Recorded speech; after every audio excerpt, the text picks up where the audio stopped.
This way, we will learn it as a part of this course. So, first we start with the define phase. So, by the end of this define phase, you will be able to explain the basics of Six Sigma, learn about the fundamentals of Six Sigma, illustrate the ways of selecting Lean Six Sigma projects, how we are going to select the Six Sigma projects, and how we are going to build the team, and also we will learn about the Lean Enterprise. First, we start with the basics of Six Sigma. So, in this session, we will be able to explain the meanings of Six Sigma. You will also get to understand the history of the Six Sigma and the continuous improvement efforts. We will also illustrate the deliverables of a Lean Six Sigma project. We will also come to know about the problem solving strategy y is equal to f of x, and we will also explain the voice of customer, employees, and the process. And we will also discuss the different Six Sigma roles and responsibilities. So, the learning objectives for the course is this course material is aligned to the IISSC body of knowledge for Green Belt. So, if you are really wanting to take the Green Belt examination conducted by IISSC, so this course material will be very much helpful for you to attend the certification exam for IISSC Green Belt. And also this course will help you to develop skills to manage the projects using the Lean Six Sigma teaming methodology. So, you would have heard a lot about Six Sigma, that it is a zero defect strategy, that it involves a lot of cultural change, and a lot of complex statistical tools are being used. But I think there are some basic questions which are running in your mind, so you wanted to have more clarity, and that is the reason why you have taken this course. So, these basic questions are: what are the fundamental principles of Six Sigma on which the entire methodology has been built up? How Six Sigma helps in solving the process problems, not only in manufacturing but also in services and the software development. Then what are the benefits of implementing Six Sigma in an organization? And what is the methodology being followed in Six Sigma? Because people always say that Six Sigma is a structured method for improvement. And then what is that structured methodology that is being used for Six Sigma? Then what is the structure in terms of the human resources required for implementation of Six Sigma? So, in order to get answers to these basic questions, let us just try to move on and then try to find out those answers for these questions. The fundamental principle on which the Six Sigma methodology is built is the process approach. So, a process can be defined as a set of activities done in order to convert the inputs into outputs. So, anything which is going around in this universe can be called as a process, say in manufacturing or services or software development.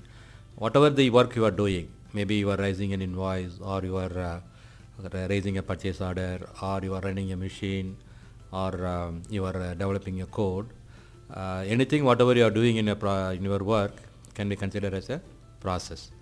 So, the definition of a process is that it is a set of activities done in order to convert the inputs into outputs.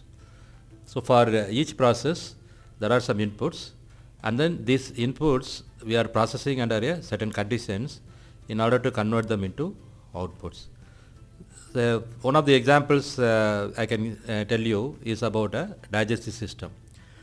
Say for example, if you consider digestion as a process, then the input to that process will be the food we take and the water we drink, etc. So, these are all the inputs to the process, and the output we are getting is the energy we are getting and the excreta. And while this food is being converted into energy, then lot of processes are happening in our digestive system. Like we start with chewing, then it is swallowing, then digesting, then excreting, etc. These are all some of the sub processes. And our organs like the mouth, the windpipe, the stomach, the liver, the kidney, etc. They act like a machines, and then they do some processes under some set conditions and convert those inputs from the previous processes or from the main process and convert them into outputs. So, if you really want to find out what is the problem in the output, then you just try to analyze what has gone wrong with the input or what has gone wrong in the process conditions. Then you will be able to identify and solve the problems in the output. So, for example, on a particular day, you are getting a problem of indigestion. Then you go to your doctor. So, what does he normally ask you? He asks you like, did you take anything different yesterday? I mean, did you get a feeling that you took some contaminated food, or did you take some oily food or something like that? Or is there any symptoms of any stomach pain or any acidity or anything else of sort? So, what he is trying to do is he is trying to analyze whether anything has gone wrong with either the inputs or the process conditions. And then once he is able to analyze that this is the problem in the input or the process condition, then he will give you the right solutions so that the problem of indigestion, that is the problem of your output, is solved. So, similarly, in our processes also, we can use the same methodology. Suppose if you are constantly failing in delivering the goods or products on time to the customer. So, what you normally do, you just break your head and then think like what I can do, why this is going wrong, and then you are too much bothered about the output being not achieved. But that is not the right way of solving the problem. If you want to really solve the problem of on-time delivery, what you should try to do is to analyze what are the inputs which are going in for delivering the product on time, and what are the processes that are being done in order to deliver the products on time. And then try to understand, is there any problems in those inputs and the process conditions. If you are able to analyze the root causes for the inputs and the process conditions that are contributing to the problem, then finding a permanent solution for the output problem is very easy. So, that is why we call this as a process approach. So, in process approach, what we are trying to do is to find out what are the inputs to the process and what are the process conditions, and then try to find out what has gone wrong with these inputs and the process conditions, if there is any problem in the output. Once you are able to identify and solve the problems in the inputs and process conditions, then we will be able to solve the problem of the outputs. So, all the process problems, irrespective of whether it is a manufacturing process or a service process or a software development process, can be solved using this methodology. So, in this way, the process approach forms the basic principle on which the Six Sigma methodology is built. So, next what you have to really understand is about the variability.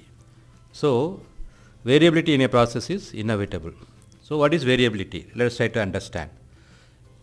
Say for example, every day you are commuting from your home to office. Say it is the distance is around 20 kilometers and you are living in a crowded city. And on an average, it takes you around 90 minutes for you to travel from home to office. So, does it mean that every day, that means during the whole year, maybe you are going to the office maybe around 250 days per year. On all those 250 days, are you taking exactly 90 minutes to go from home to office? No, that is not possible. So, in some days when the traffic conditions are favorable, like the weather is good, the road conditions are good, there is no traffic in the roads, the road conditions are good, the number of traffic signals are less. So, under those favorable conditions, maybe you will be able to cover the distance in 45 minutes. But in some other days, when there is a problem, like the weather is rainy or windy, or the road conditions are bad, or some accidents have taken place, or the traffic is heavy, or one of the VIP has come into that way and then there is a lot of rush. So in those conditions, then the time taken may be as high as maybe 120 minutes. So whenever you are saying that you are taking an average of 90 minutes to travel from home to office, so there is always a variation between 45 minutes to 120 minutes. So if the variation is very large, then the the variations in the output also becomes very large, so that we start producing the defectives. That means we start producing some parts which are not within the specification. Say for example, in the same case, we are taking that you have to be in the office at 10 a.m. every day. So since you know that it takes an average of 90 minutes to travel from home to office, you start from home at 8:30, thinking that you will reach the office at 10 a.m.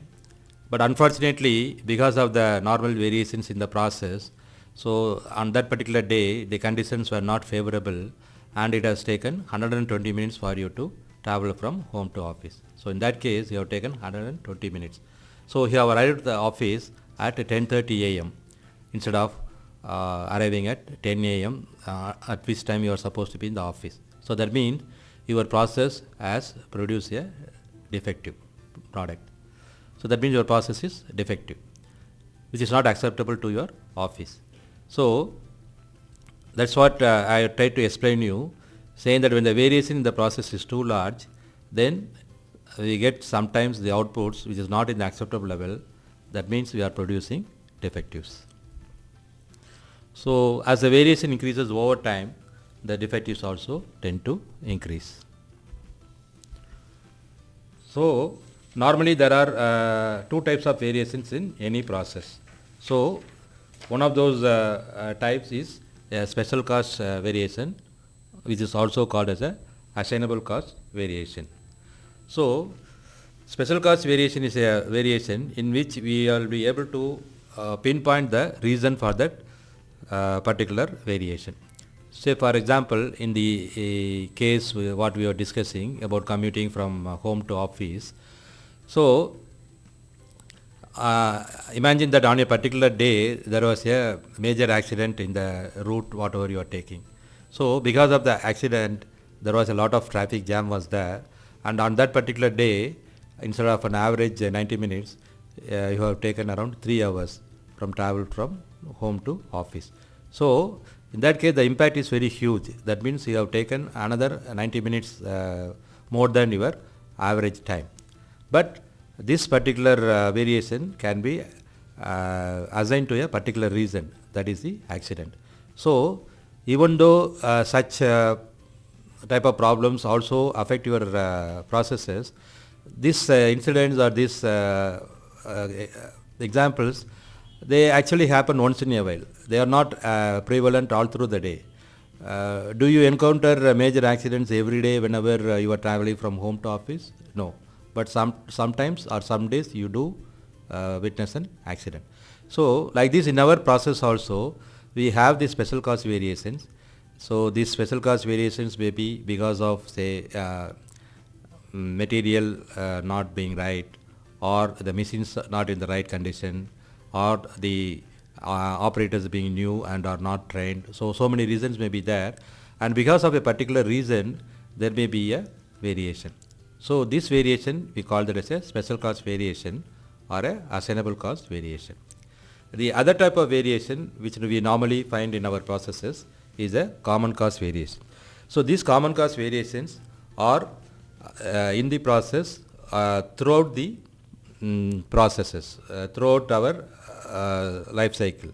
So that means, say the examples of the common cost variations in the case what we were discussing are the traffic conditions, the number of signals, and the speed with which you are moving in a vehicle. All these are the examples of common cost variations. So these are causes or the variations which are happening on a day-to-day basis, and they are very chronic in nature, and we are unable to find a solution for that. So The Six Sigma methodology helps you to identify the root causes of the common cause variations by using advanced statistical tools. So you'll have to very clearly remember that the Six Sigma methodology will not help you to address or solve any issues because of special cause variations, and it will help you to identify the root causes for these common cause variations and try to find out a permanent solutions for our chronic problems. So now we will just come to the basic definition of Six Sigma. So Six Sigma is a structured, data-driven statistical methodology that can be used to improve the quality and performance of the service to the highest levels by reducing variability in the process. So the keywords here are, it is a structured approach. So what is the structure? Again, we will just learn it during the course. Means we have a structure in the methodology, whatever we are going to follow. We are going to have a specific structure in terms of the human resources, different people. So this is a structured approach, and then it is data driven. Means in Six Sigma methodology, we are going to collect a lot of data, we are going to analyze the data, and using this data we are going to solve the problem. So that is again a very unique approach in a Six Sigma methodology. We are going to use a lot of statistics for analyzing the problems or finding the solutions for the problem. So the main reason for using the structured data-driven statistical methodology is to reduce the variability in the process, that to reduce the variability because of the common cause variations. So when a process is running under a Six Sigma level of quality, then the number of defects it is going to produce is only 3.4 per million opportunities. That means, again I will come back to the same example of commuting from home to office. So if your process of commuting from home to office is running at a Six Sigma level, then only in 1 million trips you will be able to get 3.4 defectives, which is defective. That means you are going to be late to the office. So can you imagine what is the type of quality level we are talking about? So 1 million opportunities may be starting from your first day to the last day of till your retirement. Maybe if you are going to make 1 million trips, so throughout your entire career you are going to be late to the office only 3 days. Isn't it nice to hear? So let us now see how this type of Six Sigma level can be achieved. So the methodology was initially implemented in Motorola. So the real seeds of the Six Sigma methodology was sold in a meeting of top level executives, where the CEO of the company, Gavin, he just told the top executives that the quality and services of Motorola has become so bad that it has started stinking. So we need to do something about it. So then he formed a special task force led by two of his best people. The one is the Bill Smith, who is also called as the father of Six Sigma, and also Michael Harry, who later formed the Six Sigma Academy. So he entrusted these two people with finding out a methodology for solving all the process problems in Motorola, and then they came out with this Six Sigma methodology during the late 1970s. So after it was successfully implemented in Motorola, companies like General Electrical, Allied Signals, they also started implementing this methodology in their organization, and slowly it's spread to the other manufacturing companies and also the service companies. So we will learn about the history of Six Sigma and how it is spread in the next few slides. So while learning about Six Sigma, what we need to clearly understand is that Six Sigma is not a new invention. So no new tools were discovered during the Six Sigma evolution, or no new methodology was being followed. So it was just a consolidation of the already existing quality concepts and the tools which were prevalent in the world. So what do you mean by that? That is, it is a collection of tools to solve process problems. Say like for example, in your house you are having a problem in your electrical problem. Assume that in your main hall the fan is not running. What do? You just call a electrician. So when the electrician comes, does he come empty-handed? No.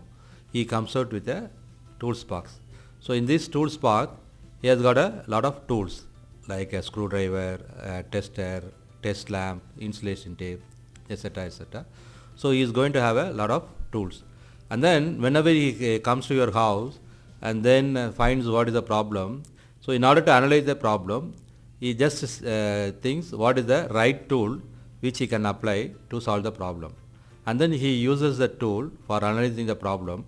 And then once he analyzes the root cause of the problem, again he has got some tools for solving the problem. Similar way, the Six Sigma methodology is also, we can call that as a collection of tools.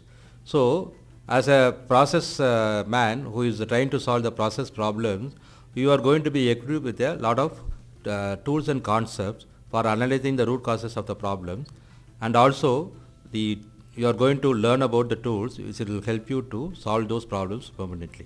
So Six Sigma can be called as a collection of tools and techniques to solve the process problems. So unlike the standards like ISO or CMMI, the methodology is not very robust, not rigid, but it is very robust. Meaning the Six Sigma methodology does not tell that you will have to do this. It is only the guidelines. So it just gives an opportunity to gives you an exposure to all the tools and techniques. And as a project leader who is trying to solve the process problem, it is up to you to solve the problems using the proper tools for analysis and solving the problems. So the different sigma levels, if the process are running, what is going to be the defect rates. So this table will give you an idea. So if a process is running at a 6 sigma level, then the rejections you are going to get in the process is only 3.4 ppm, that is the parts per million.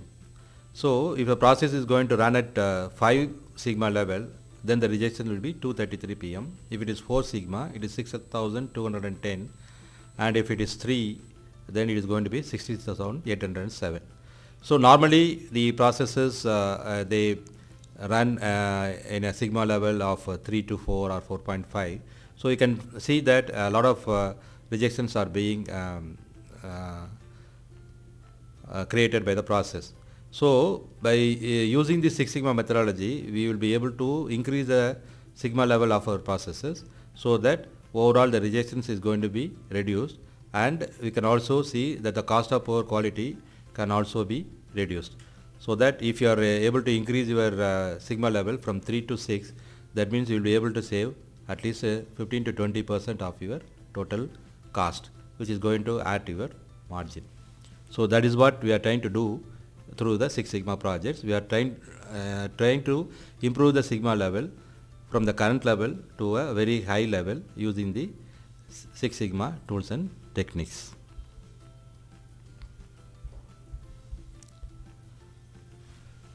So while we are doing the Six Sigma projects, there are two types of methodologies we can follow. The first one, we can call that as a DMAIC methodology.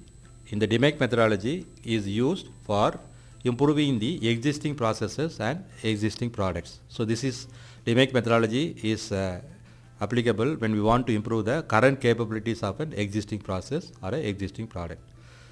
So this is again, the name is derived from the 5 phases through which the project is going through. That is the define phase, measure phase, analyze phase, improve phase, and control phase. So these are the 5 phases which has to be followed in a structured manner in a Six Sigma project, so that we will be able to analyze the root causes of the problems and solve the problems permanently. The other methodology, whatever we are going to follow for Six Sigma, is the DMA-DB. This methodology we are going to follow when we are going to create a new design, or we are going to redesign a process or a product or service to meet the customer requirement. That means whenever we are going for a new process or a new product, then we will be using the DMA-DB methodology. So the DMA-DB stands for define, measure, analyze, design, and verify. So the DMAIC and the DMADV are the two different methodologies used for improving the existing and the new processes and products. So it is relevant to say at this point of time that both DMAIC and DMADV are inspired by the Deming's PDCA cycle, that is the plan, do, check, act cycle.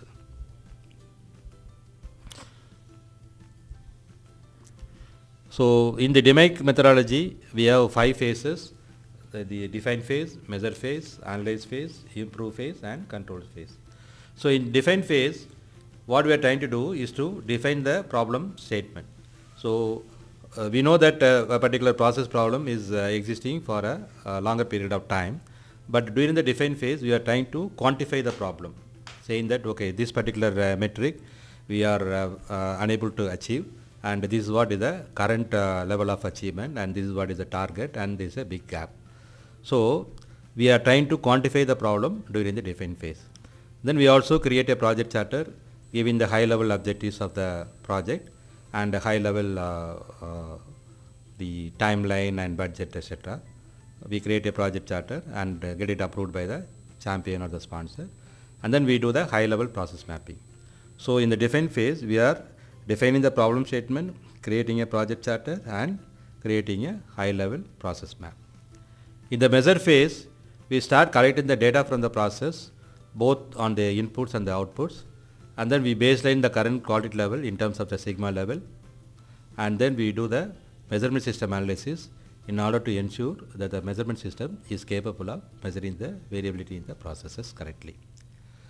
In the analyze phase, we are trying to analyze the data whatever you have collected during the measure phase, and then using the data and the statistical tools, we are trying to validate the root causes for the problems. So the unique methodology that is being followed in Six Sigma is that the root causes has to be validated statistically. Unlike other process improvement methodologies, Six Sigma insists on the usage of statistical tools for validating the root causes for the problems. Then the improve phase, we try to identify the possible improvement actions, prioritize them, and then test the improvements by running some pilots, and at least at the pilot scale, we are able to establish that the metric has been improved from the current level to the target level, and then we finalize the improvement action plan. Then in the control phase, we fully implement the improvement action plan, and then we also set up a control mechanism so that whatever the improvements we have made are sustained, and we are also constantly monitoring the process improvements and the benefits whatever we are getting by the improvement.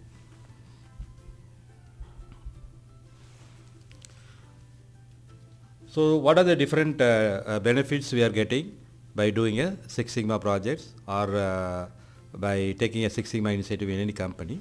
So the many reasons are like it helps in reducing the cost, it helps in improving the productivity, it helps in increasing the market share growth, it helps in improving the customer relationships, it helps in reducing the defects, it helps in the product and service improvements, it helps in cultural changes, and it helps in cycle time reductions.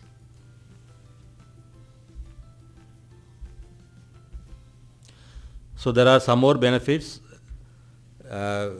Companies like Motorola or Honeywell or GE, so these companies have implemented Six Sigma at a very large scale, and Motorola had declared cost saving of $940 million over the 3 years of implementation in their organization.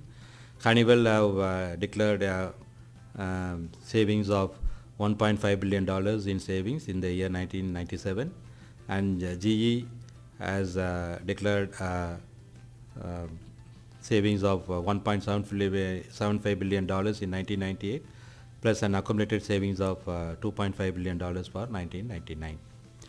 So such is the huge impact the Six Sigma methodology will be making on any organization.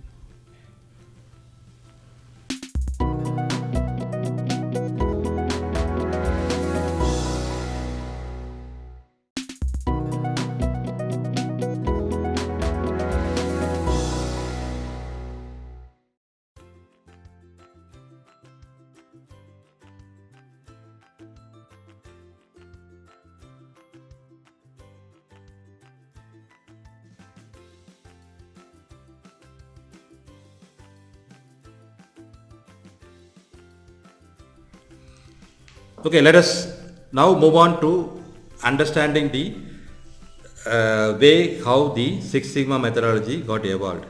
So the starting point for the evolution of the Six Sigma methodology was a high-level meeting of Motorola in the year 1979, when in their top executive meeting, the CEO of the company told that the quality of the products and services at Motorola has become so bad that it has started stinking. So we need to do something about it. So making this statement, then he appointed two of his best process people to analyze what are the existing problems and how to come out of it. And that particular meeting sowed the seeds for the evolution of the Six Sigma methodologies. Then this particular methodology was first implemented in Motorola from 1979 to 1996. Then from 1986 to 1992, it was a period of design, when it was also extended to Texas Instrument. So this 1993 to 94, we call that as a period of refinement, when the different methodologies and the different tools which are being used in this methodology were tweaked to give more focus on the problem solving, and more companies like ABB and Allied Signals also started implementing. Then 1994 to 1996, we called it as a period of results, when GE and Allied Signals declared a lot of cost savings because of this initiative. And 1996-97, we can call that as a period of awareness, when the Six Sigma culture started spreading across the different geographical locations around the world, and more companies like Nokia, Siebel also started implementation. Then the year 1997-98 is called as the period of adaptation, because this is when the Six Sigma methodology was adapted to service industry. So from 1980 to 1997, for the first 15 to 17 years, this Six Sigma methodology was applied only in manufacturing industries. But starting from 1997, it started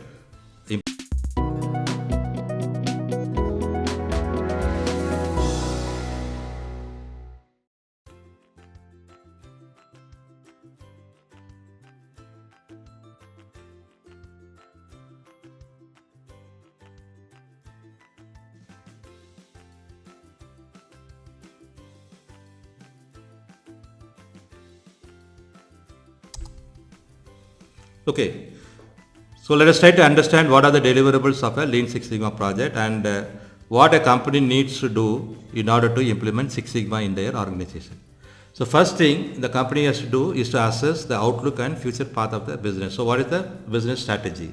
What type of new products or new processes they want to develop? What is the improvement they want to make in the existing processes and the existing products? Then once they make a clear analysis, then using the DMAIC and DMADB methodologies, then they will be able to implement their strategies.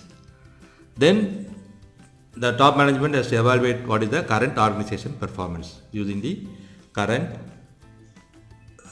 processes and products. Then the management has to review the capacity for the systems change and improvement. How far the entire system, including the people, process and technology, how far they are inclined towards changes and improvements. Because a decision on Six Sigma will be negative if certain conditions do not exist. If the right mindset of the people is not there, then implementation of Six Sigma will be very difficult.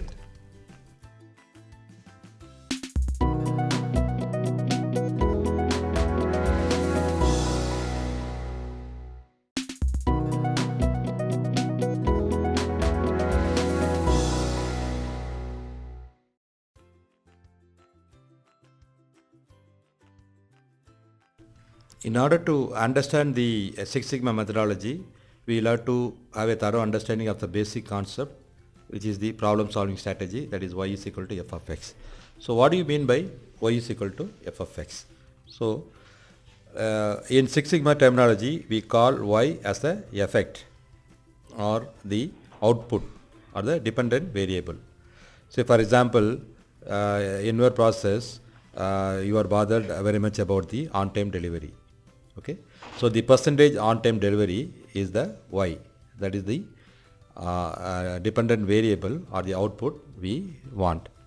And then in order to make the on-time delivery consistently, then we need to have a control on some different factors, like it may be the input files or the people have to be trained, like that.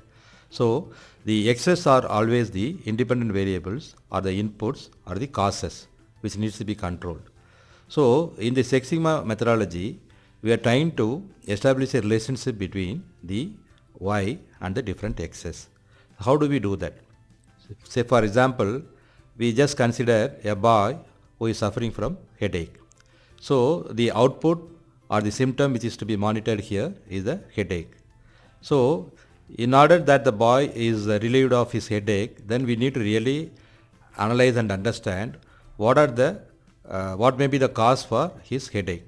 So the headache can be caused because of so many reasons, like it may be because of the stress, the headache might have been because of lack of sleep, the headache might have been because of the eye strain, or the headache may be because of any infection.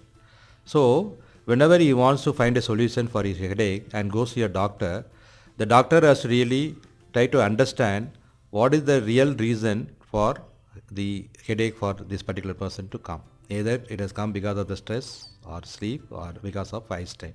Suppose if his analysis is wrong and the headache was mainly because of lack of sleep, and then he has analyzed that it is because of the eye strain, and then recommend the boy to wear spectacles, then that is not going to be the right solution. The headache is going to persist. So if you really want to solve a problem and get the right output, then we need to analyze what are the root causes that has really contributed to this Y, and then we need to control those X's. So the Six Sigma methodology says that focus on the causes but not on the effect. So the control the inputs and the process conditions, then the outputs will be automatically controlled. So this is the basic philosophy on which the Six Sigma methodology works. So Six Sigma methodology says don't focus on the outputs, focus on solving the problems in the inputs and the process conditions. Output will automatically come. So in the Six Sigma methodology, what we are trying to do and how we are going to use statistics for solving the process problems. So you always know that a process has got inputs and these inputs are delivering the outputs. So the variations in the outputs are caused by the variations in the inputs and process conditions. So whenever you are having problems in getting the consistent output, then there is a problem. That means you have encountered a practical problem. So the practical problem in your processes may be like continuous dip in the percentage on-time delivery, or it may be yield is very low, or your number of defectives is very high. So this type of problems, practical problems, you always face during your practical work. So whenever you are encountering the practical problems and then start using the Six Sigma methodology, then you convert these practical problems into statistical problems. So later during this course, we are going to learn about some of the Six Sigma tools like regression, hypothesis testing, design of experiment, etc. So these are all some of the statistical tools which will help you to convert your practical problems into statistical problems. So once you have converted your practical problem into statistical problems, then using statistics you find out a statistical solution for the problem. That means now the statistical problem has got statistical solutions. So once you have got the statistical solutions, again you can go back and apply the statistical solutions in the practical work. So in this way, the Six Sigma methodology helps you to solve process problems through statistics. So it helps you to convert your practical problems into statistical problems, then for which the statistical solutions are found, and then once statistical solutions are found, these solutions can be applied to your processes in order to find the permanent solution to our process problems. So again, the underlying factor here is we will have to have the control over the inputs and process conditions in order to have a control over the outputs. So this is what we call it as y is equal to f of x thinking.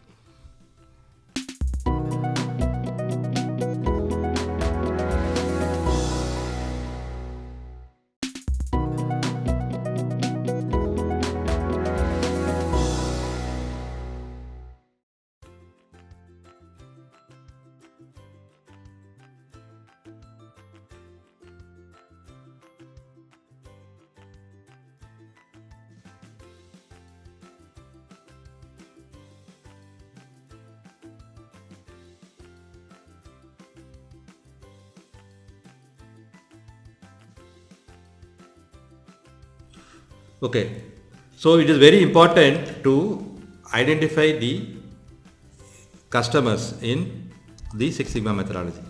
So the Six Sigma methodology is built on improving the customer satisfaction. So there are two fundamental driving forces for the Six Sigma initiative in a company. The first one is the customer satisfaction and the second one is the profitability.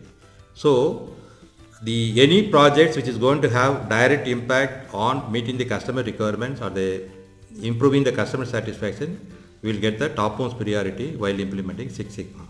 And of course, whenever you are taking up the projects, again, whatever the profits you are going to generate out of the projects is also very important. So the improvement in customer satisfaction and the profitability are the two major driving forces for Six Sigma methodology in any organization. So the customers can be the current happy customers, the lost customers, the current unhappy customers, the prospective customers and competitors customers.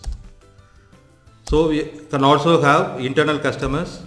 So the internal customer can be defined as anyone in the company who is affected by the product or service that is being generated.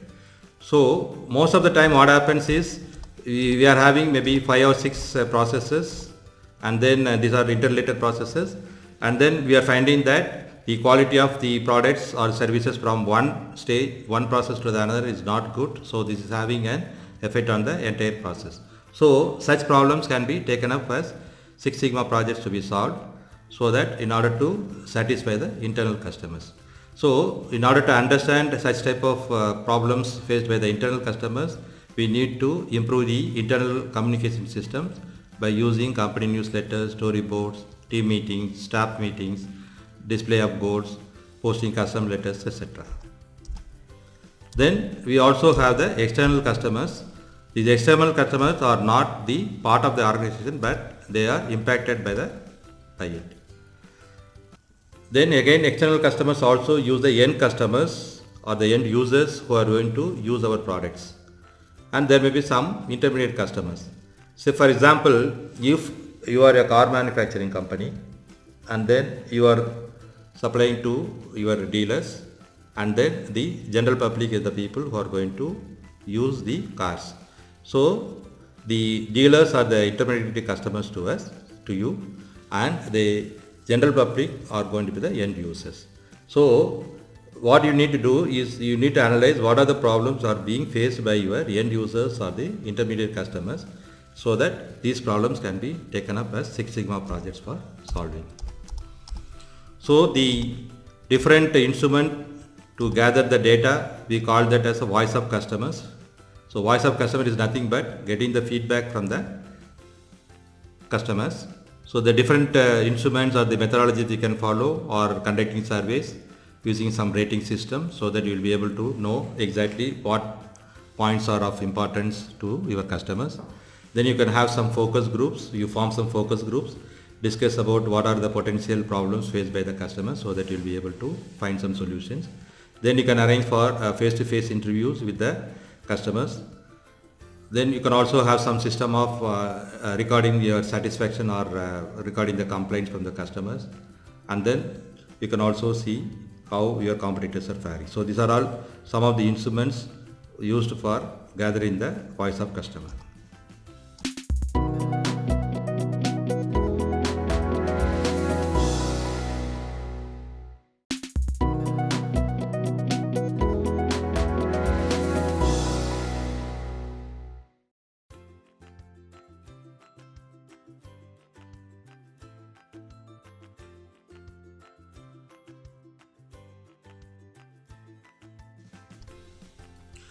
Now we come to the different roles and responsibilities of the people in the Six Sigma organization.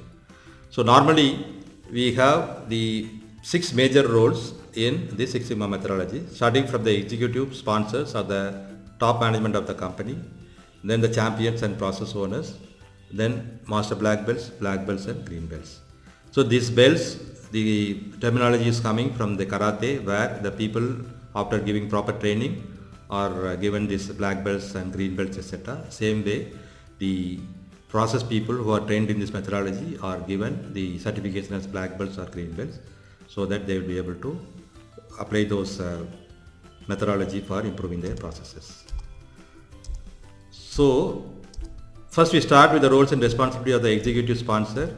So the role of the sponsor is the top management or the chief executive is very important for driving the Six Sigma methodology within the organization.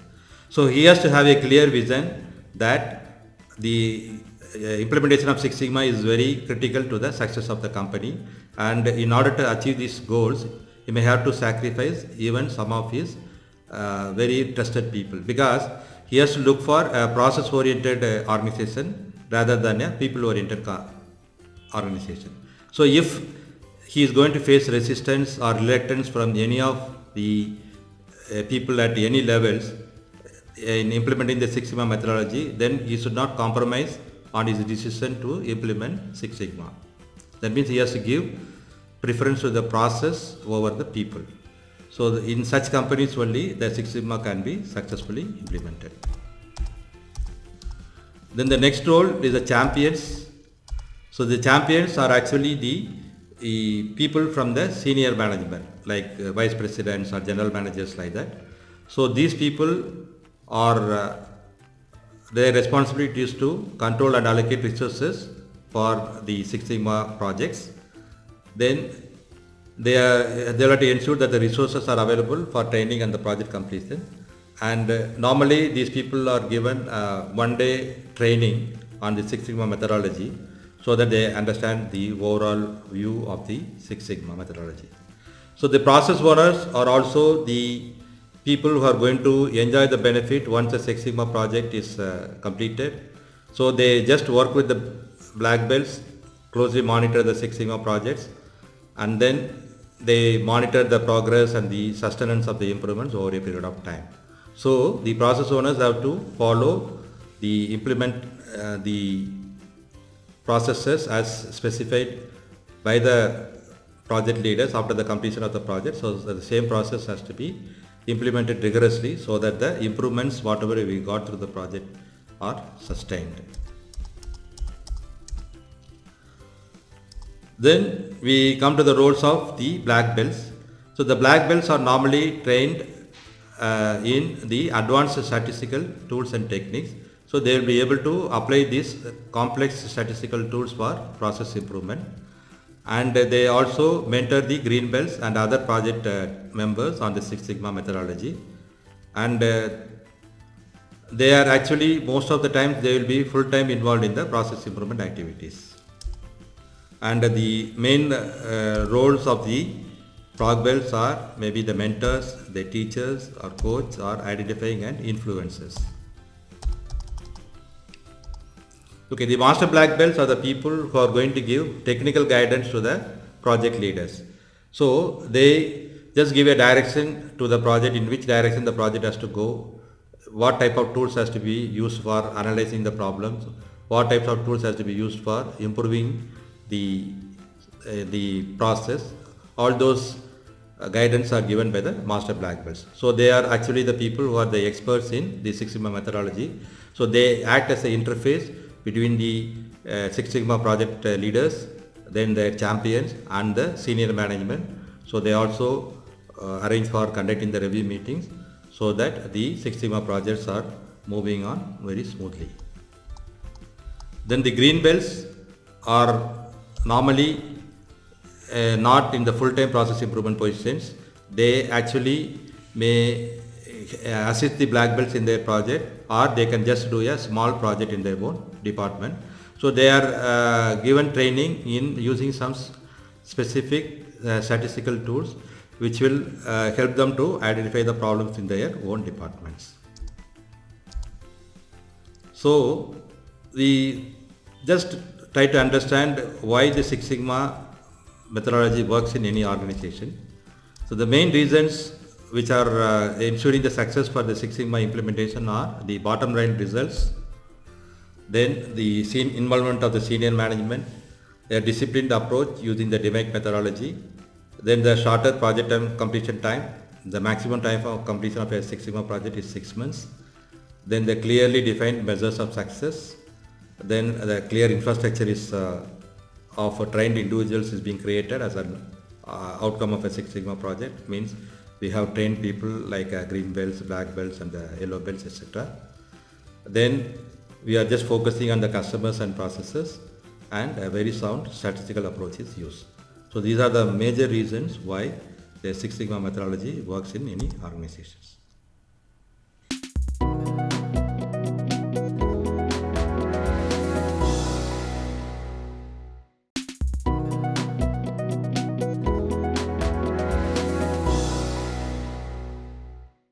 Now we move to the next session, the fundamentals of Six Sigma. So in this session, you will learn about the definition of a process, means how in a big organization where you have a lot of systems and processes and sub-processes are running, how we are going to identify the Lean Six Sigma projects, what metrics you are going to select as a Six Sigma project. So this again we will just have a look at how we have to do this. Then how we are going to define the critical to quality characteristics, CTQs, which is going to be the metrics for improvement for the Six Sigma projects. We will also learn about the cost of poor quality, which will also give you some idea about what of the type of metrics we can use for our Six Sigma projects. We will also learn about the Pareto analysis, which is also called as the 80-20 rule. Then we also will learn about some basic concepts on the Six Sigma metrics. So in a large organization, we have different departments which are functioning. A company cannot run only on the production department. So a company, in order to run, it should have a lot of systems in place. So these systems are like the HR system, the finance system, the production system, the quality system, the maintenance system, etc. So at an organization level, we can have different departments which are independently functioning, and the independent functioning of all those departments together with some interaction between each other will lead to a smooth functioning of the entire organization. So the top level, as you see in this diagram, we call that as a systems. So these are the different systems which are running simultaneously in an organization. Say for example, now you are finding that you have some issues in the HR processes. So then you want to analyze what is the so just by saying that okay, the HR process is having a problem, that means the problem will be very too difficult to define, because the scope will become too wide. So in that case, the Six Sigma project cannot be successful. So we need to really take up a problem which can be defined, and the scope can be clearly defined in such a way that the project can be completed within a period of 6 to 8 months. So in order to do that, the system, entire system, we'll have to subdivide into the different processes.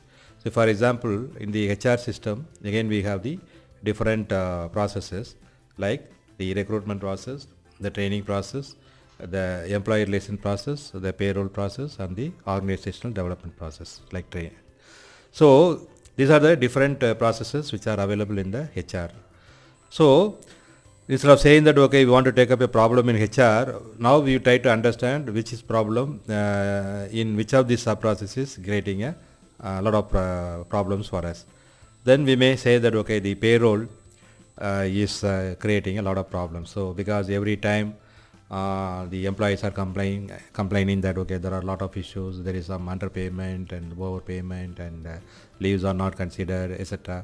So a lot of problems are being told by the employees. So that is actually one of the critical problems we want to solve. Then we can just focus more on the payroll. So from the entire system of HR, we are narrowing down into the process that is a payroll process. Again, the payroll process also again we can subdivide into the many of the sub processes like the update initiation, then occurring the data from the systems like the system by wherein the timings are captured for the employees coming and going out. So occurring of data, then the data entry and quality control, the control of the quality of the data. So these are all again some of the sub processes of payroll process, and then we can again find that okay, out of these 4 sub processes, then again the data entry is creating a problem. Okay, so because of which lot of mistakes are happening in the payroll calculations.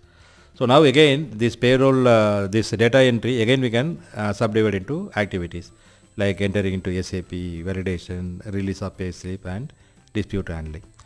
Okay, so now once we are having this, now depending upon the problems that has been brainstormed by the team and then identify as the biggest problem, you may end up saying that the biggest problem is the release of payslip, means the payslip is not released on time. So in that case, this is actually a simpler problem which can be tackled through Six Sigma methodology. So that the scope is very clearly defined. So instead of saying that we want to take up a project in HR at a system level, or in order to instead of defining a project at a process level, saying that improve the payroll process, or just take up a project at the sub process level saying that we want to improve the data entry, then if the project is going to be more focused on a particular area like release of payslip, and then we say that okay, what is the problem? The problem is a delay in releasing the payslip or the number of mistakes in the payslips. So if this is a problem, then the scope is very clearly defined, and this scope this problem can be solved within a period of 6 to 8 months, and then this is the ideally can be taken as a Six Sigma project. So normally the degree of the process scale on which a Six Sigma project can be taken up will depend upon what is the level of authority the champion is having on the overall process. Suppose if the champion is overall in charge for the HR, then and for this particular project you will have to interact with the other people, say from the employee relations or the organization development or something like that. So in that case again you will be able to get that support from the champion, then your project can be successful. So the degree of process scale depends on the champion's authority to manage the project and the gravity of the problems at stake. So within a particular system, within a particular process, within a particular sub process, you will have to identify where the key problem lies, and then whether the champion will be able to have the full control of that particular process, then the possibility of a successful Six Sigma is very high.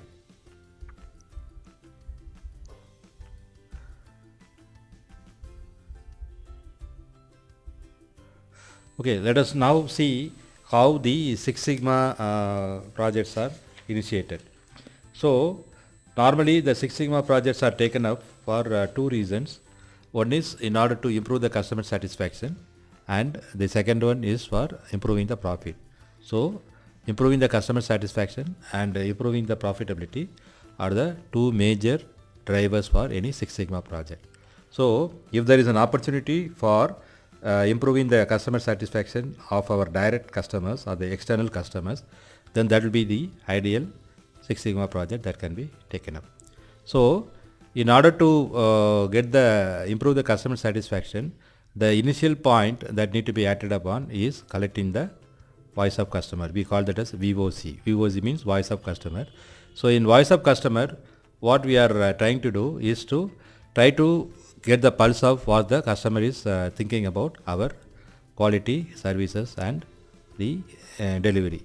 So we just talk to or interact with the customers and we collect some data either through interview, or we just ask them to fill some feedback forms, or we have a one-to-one meeting with them at their place, or we just analyze the customer complaint. So through various means we can collect the voice of customer. So voice of customer is nothing but collecting information on the perception of the customer regarding our quality and services. Okay. So normally what happens is the customer requirements or the voice of customers are very high level, vague and not specific. Say suppose you interact with the customer, then they may say that okay, vaguely they may say that okay, for the last 6 months, till the last 6 months we are not having any problems, but over the last 6 months then we are having a lot of quality issues. So they may not be able to specifically tell you what type of quality problem they are facing, in which product or which location. So they may not be able to give you a very specific inputs regarding the exact problems, but they may come out saying that this is what is the perception of the entire organization towards you. So since it is not very specific, you cannot ignore it, since ignoring that will lead it to a grave situation at a later stage. So you need to act upon this voice of customer.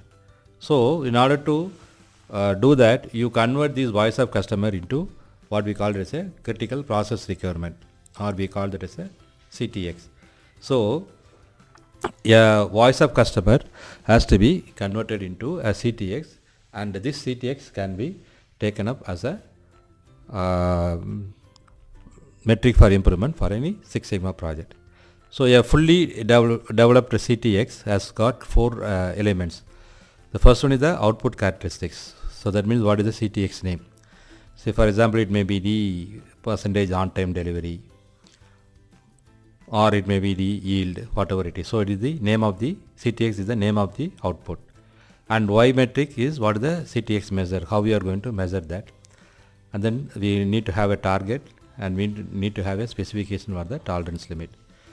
So for example, if the voice of customer says that I have to wait for 48 hours to get a reply to a single email, so that means he was this requirement or the feedback is very vague, saying that he has to wait for 48 hours to get a reply to a mail. So here the CTX, or the critical process requirement, is the responsiveness to emails, and the CTX measure, how we are measuring that, is the turnaround time in hours and minutes. So turnaround time means from the time when the mail was received at our place till it was responded to. So whatever the time in between, we call that as a turnaround time for responding to customer mails. And then target, normally the universally accepted level is less than 24 hours. So that should be the target. And the specification of tolerance limit, we will have to say that yes, we will have to have a zero defect. That means no mails should be answered more than 24 hours after receiving that. So that is why how we develop a CTX. That means we will have to have the name of the characteristics, how we are going to measure it, what is the target, and then what is going to be the tolerance limit for that.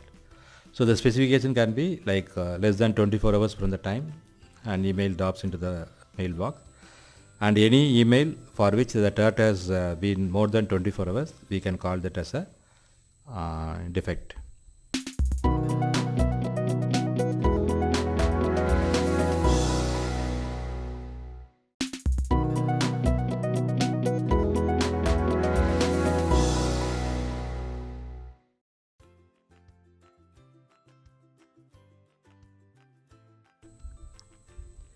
So in order to convert a voice of customer into CTQ or a CTX, we can just build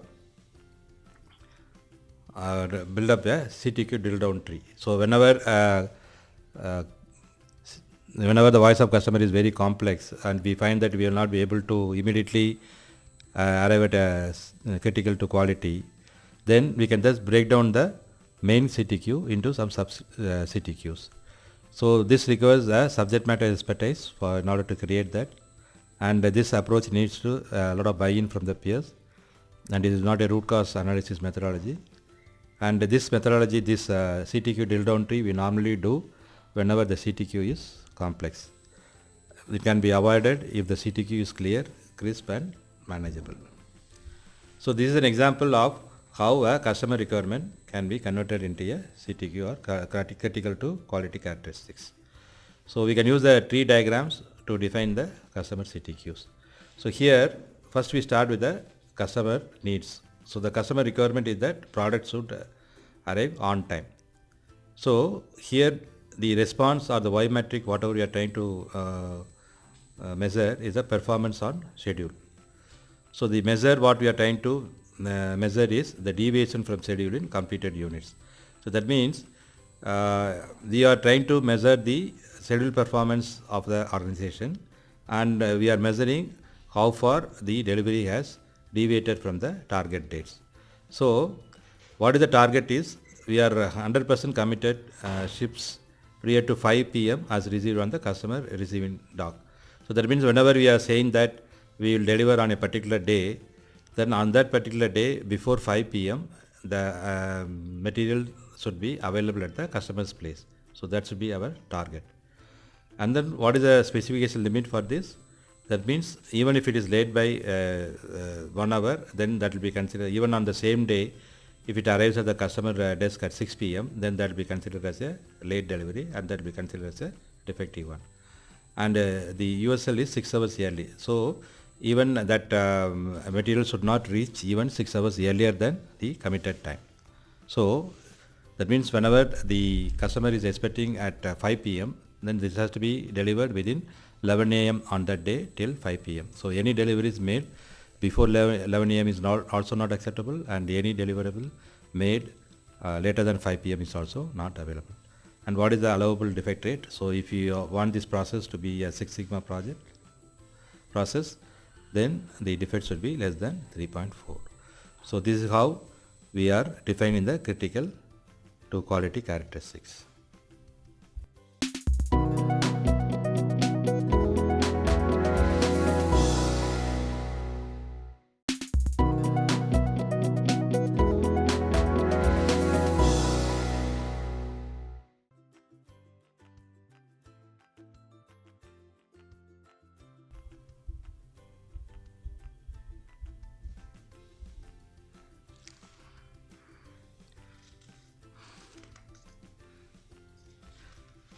In some companies, they measure the cost of poor quality, and this cost of poor quality will also help in identifying some of the metrics for the Six Sigma project. So what is cost of poor quality? So cost of poor quality can be divided at a major level into two divisions. One is cost of conformance, and another one is the cost of non-conformance. So whatever the cost the organization is incurring in order to ensure that the products or services are conforming to the specifications, we call that as cost of conformance. And whatever the cost we are incurring in order to correct any non-conforming product or services, we call that as cost of non-conformance. So under cost of conformance, we have two categories. So that is the preventive cost and appraisal cost. So the preventive costs are the costs which are incurred to prevent the errors or failures. So even before the errors are being caused, we are spending some money to prevent those errors. We call that as the preventive cost. So some of the examples of the preventive costs are the training, the improvement programs, any documentation we are making. These are all some of the examples of the preventive cost. So the appraisal costs are any costs which are incurred to determine the degree of conformance to quality requirement. So if a person who is doing the testing, who is doing the review, who is doing the inspection of the products or services, all those costs we call that as a appraisal cost. So in an organization which is highly quality focused, we should spend more on preventive costs rather than appraisal costs. So if you are spending more money on preventive cost, then naturally the defects will be reduced, and the money or the efforts we need to spend on the inspection or testing will come down. And then the next category of this COPQ is the cost of non-conformance. And under cost of non-conformance, you have two major categories, that is the internal failure cost and external failure cost. So the internal failure costs are the costs associated with the defects that are found before the customer receives a product or service. So for example, any rework we are doing, any scrap we are generating in the process, we call that as the internal failure cost. And external failure costs are the costs which are associated with the defects found after the customer receives the product or service. So any product or services which have been identified as defective at the customer's end, we call that as the external failure cost. So some of the examples are external failure costs are the costs incurred for attending to the customer complaints, the cost we are incurring on the return products, lost reputation, any warranty cost. All these are some of the examples of external failure cost. So the cost of poor quality can be calculated as a sum of all the above costs. So there's a saying that if you don't spend $1 in prevention, we may end up in spending $100 for handling failures. So it is better to spend more on preventive rather than incurring the cost on the external failure cost, because the impact may be as high as 100 times. If you don't spend $1 on prevention, then maybe at a later day we may have to spend $100 for handling failures. So that is the reason why organizations should always focus on spending more money and efforts on preventive costs on quality.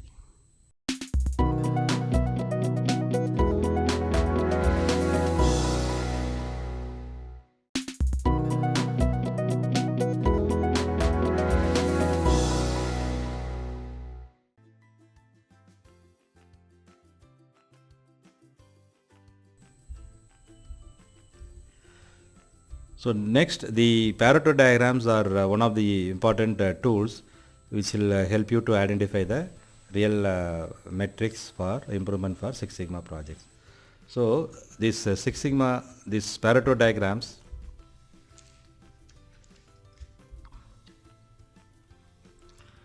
are the specialized forms of graphs to identify the critical causes for a problem. So here the word Pareto is derived from the Vilfredo Pareto. So Mr. Vilfredo Pareto was an Italian economist who was doing a research on the distribution of wealth among the Italians.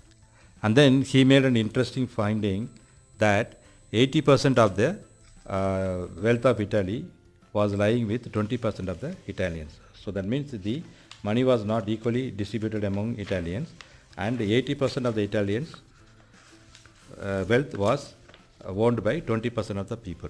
So this finding is also known as the 80-20 rule.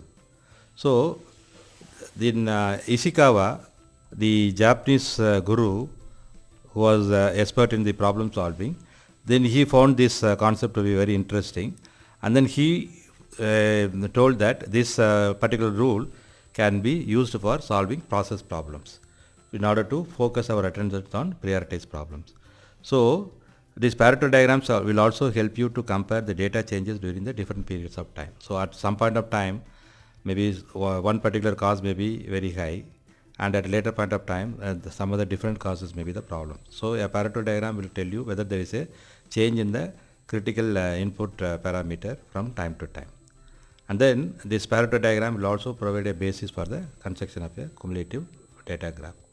So how it is being done, we'll just see here.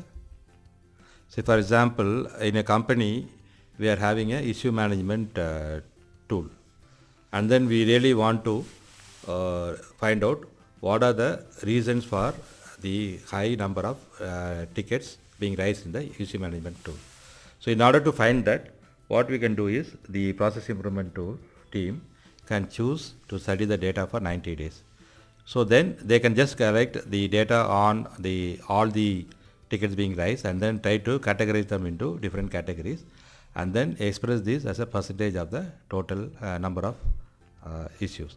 Say for example, the different causes or defects that may be reported in the issue management tool may be like mouse related issues, then keyboard related issues, then difficulty in installing the software, virus issues, internet connectivity, software getting corrupted, etc. So these are all some of the causes which are creating the problems. And then what of the total 718 number of tickets which have been analyzed, it was found that 272 issues were related to mouse issues, 186 issues were related to the keyboard issues, and so on. Then once we just plot them in the Pareto chart, then we will know that mouse issues and keyboard issues are the key problem areas.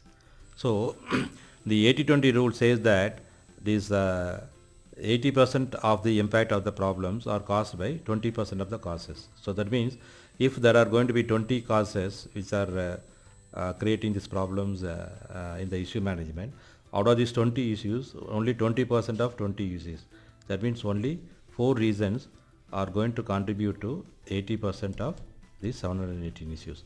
And then if you are able to identify these 4 issues and then try to solve these 4 issues, then and the problem with your issue management um, system can be solved. So this is what is the main purpose of using a Pareto chart. So a Pareto chart will will help you to identify what are the focus areas for problem solving. So then in this case, if you are finding that the mouse issues are the one of the key issues for solving, then this problem can be taken up as a Six Sigma project. So whatever the parameters which are being identified as a critical cause can be taken up as a Six Sigma project for solving.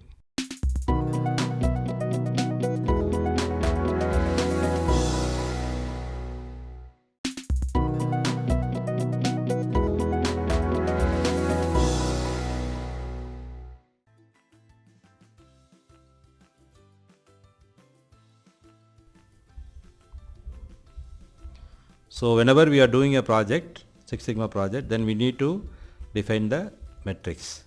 So we categorize them into primary project metrics and secondary project metrics. So the primary project metrics are the metrics which are needed to ensure that the requirements of the project are measurable and therefore controlled during the project. So whenever we are doing the project, so then what are the main measurable parameters that needs to be controlled? So the first one is the cost. So we cannot, we have a budget for any project and then there cannot be any overrun of the cost.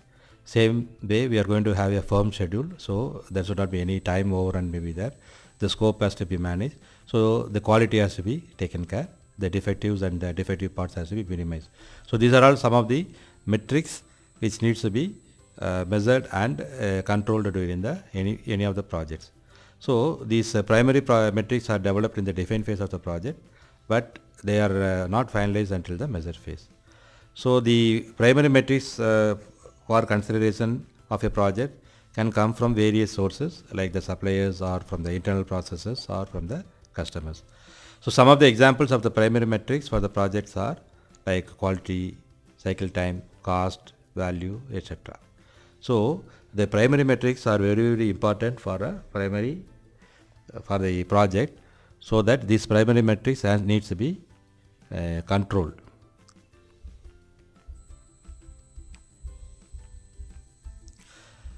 Then we talk about the secondary project metrics. So the secondary metrics for the projects are derived from the primary metrics. So in the primary metrics, maybe we might have identified that quality is a problem. So how we are going to measure quality for your particular project, again we may not be very clear. So the secondary metrics will help you to identify how you are going to measure the quality, right? So the secondary metrics are normally the numerical representations of the primary metrics. So that means if quality is identified as a primary metric, then how the quality can be measured in terms of numbers, so that we will be able to identify what is the current baseline and what is the target we want to achieve. So some of the examples of secondary metrics include, say, defects per unit or DPU, defects per million opportunities, that is DPMO, then average duration of deliverables, line of error-free software codes, scrap percentage. So these are all some of the examples of secondary metrics. So once you have a primary metric like quality, then you will be able to define the secondary metric as a DPU or DPO or scrap percentage, etc. And then whenever you are talking about the schedule, then maybe the cycle time can be defined as a one of the key secondary project metric. So here we need to understand some of the very important concepts of definitions of DPU and DPMO. So here the unit is the event or transaction produced or processed. Say for example, you assume that on a particular day 100 insurance policies are being processed. Okay, 100 insurance policies are being produced in an insurance company. So the number of units produced are, we call that as U. So U is equal to 100. So this 100 is the total, the events or transaction produced or processed. We call it as U. And then the number of defective policies with units whatever they are produced. So number of defective units whatever you are producing, we call that as D. Say, assume that on a particular day you have produced 5 defective insurance policies. So in that case D is equal to 5. So now the opportunity is in what are the different ways in which the particular unit can go wrong. So a policy can go wrong because of so many reasons. Say for example, a policy can be considered as a defective if there are any spell errors are there. Then there is an error in the name of the person on whom the insurance was issued. Then on the amount of insurance. So there may be a problem in the amount. So like that, you can see what are the different ways in which the insurance policies can go wrong. So in this case, suppose you assume that these are the 3 different ways. In some way it may be the address may be wrong. In some way it may be the telephone number wrong. So in this example, there are 5 different ways in which an insurance policy can go wrong. So in that case, we call O as equal to 5. So O is equal to the number of opportunities or number of ways in which a particular product can go wrong. Then using these values of U, D and O, we will be able to calculate the DPO and DPMO. So now we are having this slide in front of you. So again in the last slide we have seen how we are going to define this. We had some example where U is equal to 100, D is equal to 5 and O is equal to 5. Now how do you calculate the DPU? DPU is equal to D divided by U, where D is the total number of defects and U is the total number of units. So in this case it is D is 5 and U is 100. So DPU is equal to 5 by 100, that is equal to 0.05. Then how do you calculate the DPO? DPO is equal to D by U into O, where D is the total number of defects, U is equal to total number of units and O is the opportunities for defects per units. So we have found that D is equal to 5, U is equal to 100 and O is equal to 5. So DPO is equal to 5 divided by 5 into 100, that is equal to 0.01. Then how do you calculate DPMO? DPMO is equal to 1 million into DPO. DPMO is equal to DPO into 1 million, that is equal to 0.01 into 1 million, that is equal to 10,000.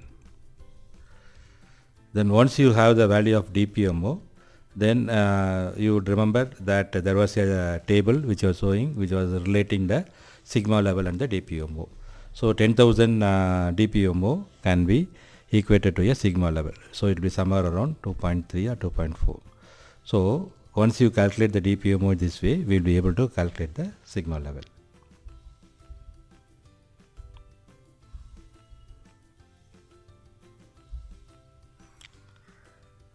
So in some other cases we can also find the yields.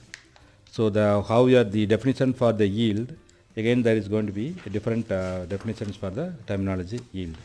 So traditionally the yield was defined as the total good output divided by the total inputs. So traditionally, if you see the traditional yield, so Y is equal to YT, that is the traditional yield was equal to number of good products divided by number of inputs. Suppose assume that you are having a 3-step process. So you are giving 100 numbers as an input to the first process. It is a 3-step process, and the last process was giving 90 products as a good product. Then according to the traditional yield, Yt is equal to 90 divided by 100, that is equal to 0.9, or we can say it is a 90% is the yield.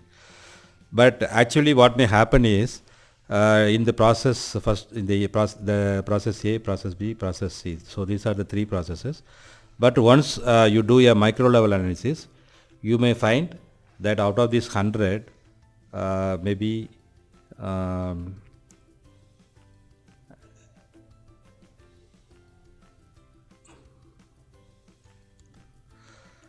maybe five products were totally rejected, and 5 products were reworked. So the yield at this particular process was 95 divided by 100, and here again 3 is rejected, and maybe 2 products are being reworked. So the yield at this particular stage is a rejection. So the yield is 95 divided by yield is 97 divided by 100, and again here again you assume that there were 2 products which are rejected and 10 products which are reworked. So if you see the rejections at this particular stage was only yield was only 90%. 5 were totally rejected and 5 were taken for rework. So if you say the YA yield was only 90%, that is 90 divided by 100. So out of this 5 were reworked and used, and then 5 were rejected. And again if you see the second process, you assume that 7 are reworked and 3 are rejected fully. Then YB, that yield at process B, is equal to again 90 by 100. And again if you see the process 3, 8 are reworked and 2 are rejected. So YC is equal to also 90 divided by 100. But if you see the overall yield as measured by the traditional yield, since you are going to reject only 5 plus 3 plus 2, that is equal to 10 is the total rejection, then you will say that your the first time yield was 90%, whereas actually the yield at the individual stages was only 90%, because there was amount of rework. So this amount of rework was there in the process. So in the whenever we are talking about the first time yield, so whenever we are talking about the first time yield, we are trying to find out what is the yield at the first stage, which were first time write. So in that case, if you are trying to find out what is the first time yield, we also call that as a rolled throughput yield. So first time yield or rolled throughput yield, we calculate by multiplying the individual yields. That is YA into YB into YC. That is equal to 0.9 into 0.9 into 0.9. That is equal to 0.729. So here we find that according to traditional yield, it was 0.9, whereas the first time yield was, or the rolled throughput yield was only 73%. So that means around 17% was the rework. So this 17% rework is not captured in the traditional yield, whereas that is captured in the rolled throughput yield. So this rework we call that as a hidden factory. So this is where most of our efforts, time and efforts are being spent in order to rectify these reworks. So calculating the rolled throughput yield will help you to identify the hidden factory, and then any problems can be taken up as a Six Sigma project. So that is the purpose of calculating the rolled throughput yield. So here we have seen first pass yield is the first time yield, that is the unit pass divided by units inputs for the first time. So whatever the goods which are passed for the first time without any rework, we call that as a first pass yield. And in order to calculate the rolled throughput yield for a process having multiple processes, we calculate by multiplying the yield of the individual sub-processes. And the cycle time can be calculated as 1 divided by the throughput rate. So that means if on an average you are producing 60 insurance policies every hour, 60 policies every hour, then cycle time is equal to 1 divided by 60 into 60 seconds, that is 1 per second. So that means we should get the insurance policies at the rate of 1 insurance policy per hour. We call that as a cycle time. So in this session, we have learnt about the definition of a process, the critical to quality characteristics CTQ, the cost of poor quality COPQ, the Pareto analysis or the 80-20 rule, and the basic Six Sigma metrics. So one thing what very important thing you have to learn here is the critical to quality characteristics CTQ, or initially we talked about the CTX, is not limited only to any quality parameters like defects or defectives. So the CTX can be, we can call that either as a CTP, is a critical to process. It can be a CTD, that is a critical to delivery. It can be COQ, there is a cost of quality. It can be CTS, critical to safety, or it can be CTQ, critical to any of the quality parameters. So any of this metric can be taken up as a metric for improvement in a Six Sigma process. So that is a summary of this particular session.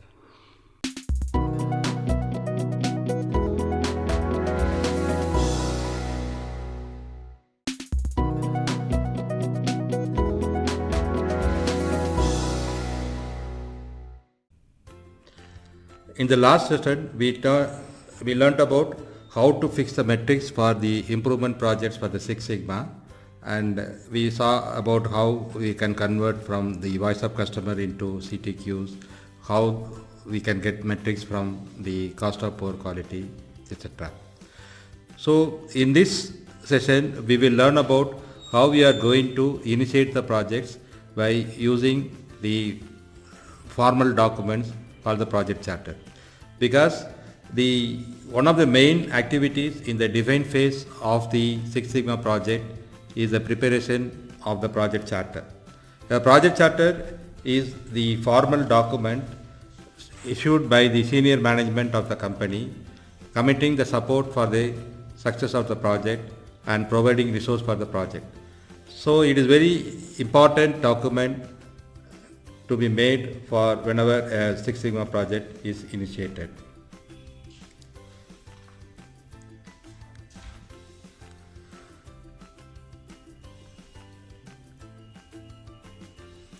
So by the end of the session, you will be able to build a business case and a project charter, develop project metrics, and perform the financial evaluation and capture the benefits which are going to be accrued because of the Six Sigma project.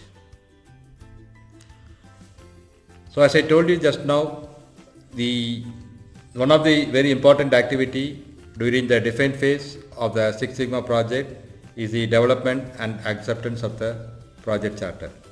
A project charter is a written document that defines the team's mission, scope of operation, objectives, time frames, and the benefits. And also we can say that a charter is a commitment for support from the top management with respect to providing the resources for the improvement project. A charter also provides the following advantages. Means once you are making a formal document, and then it eliminates any confusion at the later stage, because most of the time what happens is if a formal document is not made, then the objectives keep on changing once we are progressing along the project, and at the end we may not be very sure whether the project has been successfully completed or not. That is why a formal document is very much necessary to ensure that the baselines are documented properly, and at the end of the project we are just comparing the achievement to measure whether the project has been successfully completed or not. Also the project charter will identify the scope of the project so that we will be able to clearly tell which are the processes which are under the scope of the project and which are the processes which are not. It also gives a clear objective for the project team to achieve so that they are very clear about what are the goals they will to achieve. Since it is a formal document signed by the senior management, the project charter also gives access for the necessary resources for the project.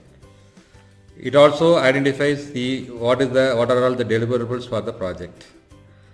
It also authorizes the team to collect the relevant data, because you know that in any of the organization people are very reluctant to share the data And since data is a very important requirement for any Six Sigma project, availability of a formal project charter will help in giving authority to the project team to collect the relevant data. And also it approves a time for team members to address problems. Mostly the people are engaged in these projects on a part-time basis, and the availability of this particular project charter will ensure that the people are released on time for doing this project work. So the project charter has got the many key points. So the first one is a business case. A business case is normally a document which shows what are the benefits the project is going to give. The project charter also contains the problem statement, the goal statement, the project scope or the boundaries, the roles of the team members, the milestones for the deliverables, and what are all the resources required. So these are all the key requirements for a project charter, and now we will just see one by one what are all the requirements of these areas. So for the business case, it is actually a short summary of why the project is taken up for improvement. Because there should be a strategic reason for the project to be taken, and it should align with the strategical reason of the company. If a project is not aligned to the strategic objectives of the company, then there is always a possibility that the project may fail. So a business case should be able to link the objectives of the project to the objectives of the organization, so that the project is getting support from all the layers of the organization. So the general reason why a business case is taken up is the financial justification. So the company is going to spend some money on this project, and whether spending that much of money is really justifiable. So normally a project is undertaken either for a design of a new product or a process, or to redesign the existing product or process so that the performance is improved. So the outcome of a business case will be the benefits, whatever we are going to get out of the project is properly documented, and we are able to clearly tell what are all the hard savings the project is going to generate. Hard savings means the savings which can be measured in terms of hard cash. And in some projects there may be soft saving also, like the customer satisfaction, the employee engagement, etc. These are all some of the soft savings that will be accruing because of the project.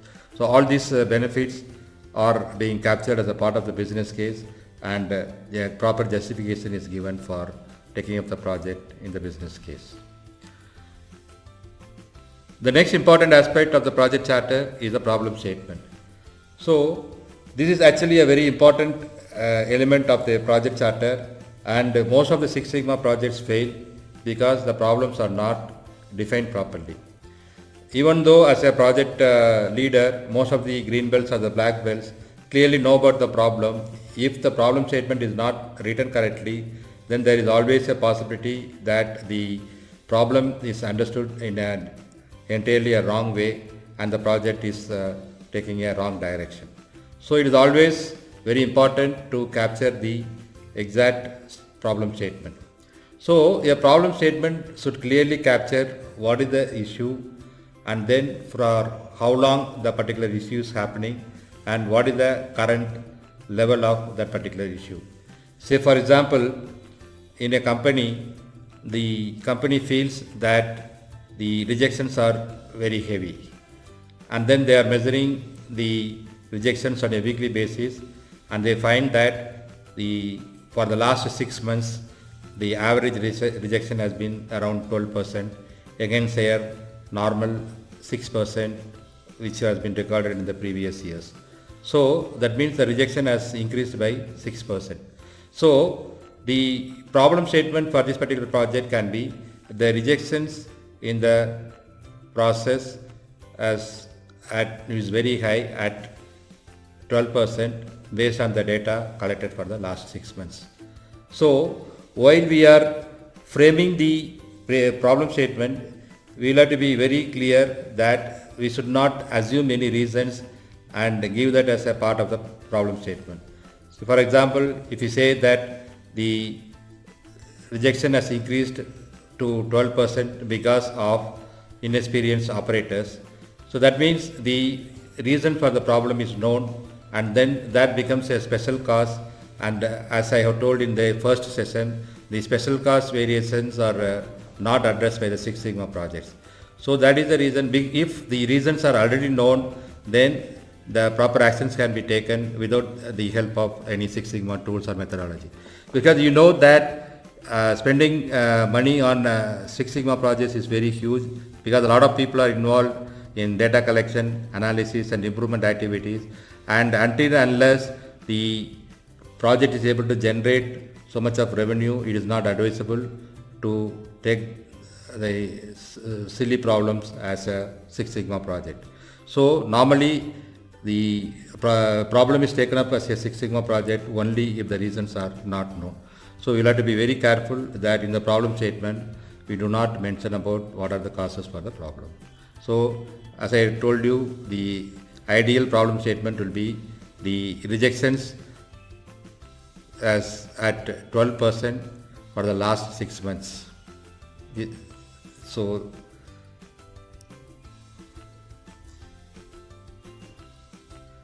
then we talk about what is the project scope.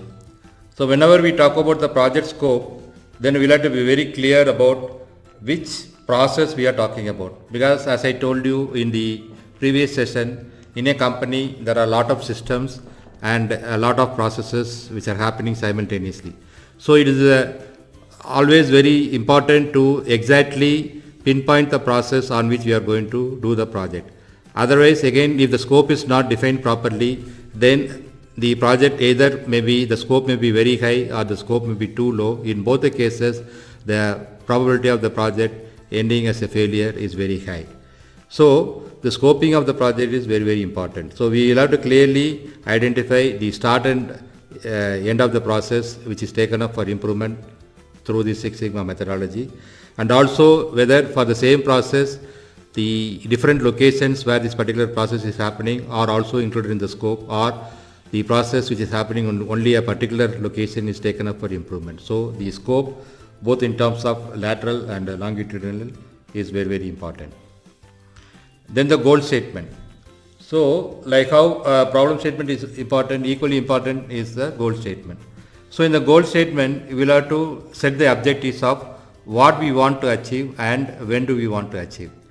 So in the problem statement, we are clearly told these are the problems, these are the issues, and in the goal statement, we will have to clearly say that we want to improve from here to here. In the example, whatever I gave, the ideal goal statement will be we want to reduce the rejections from 12% to 8% by July 2018. So in that case, we clearly know what is the problem, that is the rejections, then what is the baseline or the current level, that is 12%, and then where do we want to go, we want to reach 8%, and when do we want to do, that is July 2018. So these are all the different elements that should be present as a part of the goal statement. Then we also need to specify what are the milestones of the deliverables, important deliverables of the projects. So normally we know that in a Six Sigma project we have these 5 phases: the define, measure, analyze, improve and control. So we'll have to give a clear timeline of when each of these particular phases are going to be completed. Normally a Six Sigma project is have a duration of around 4 to 6 months. The define phase may run for maybe around 20 to 30 days. The measure phase will run for around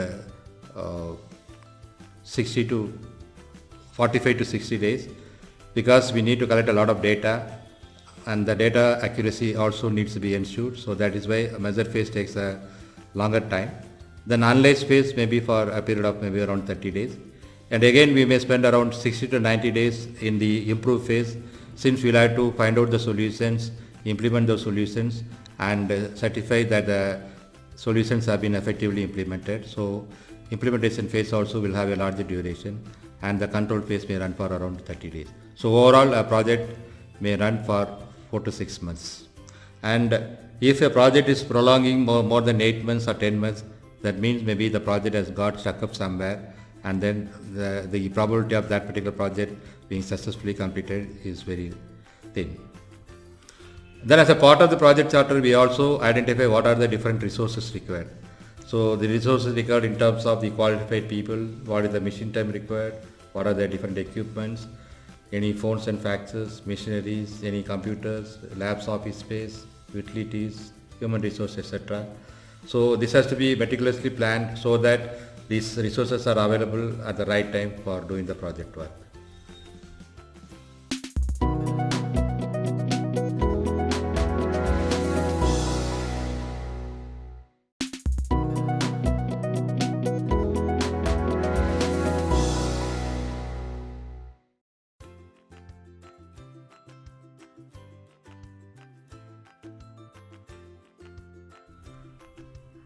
So while developing the project metrics, we have to ensure that what are the revenue or whatever the savings project is going to be generated, that is very important. And also it is important to know what are the cost factors, that means how much of the money we are going to spend on the project.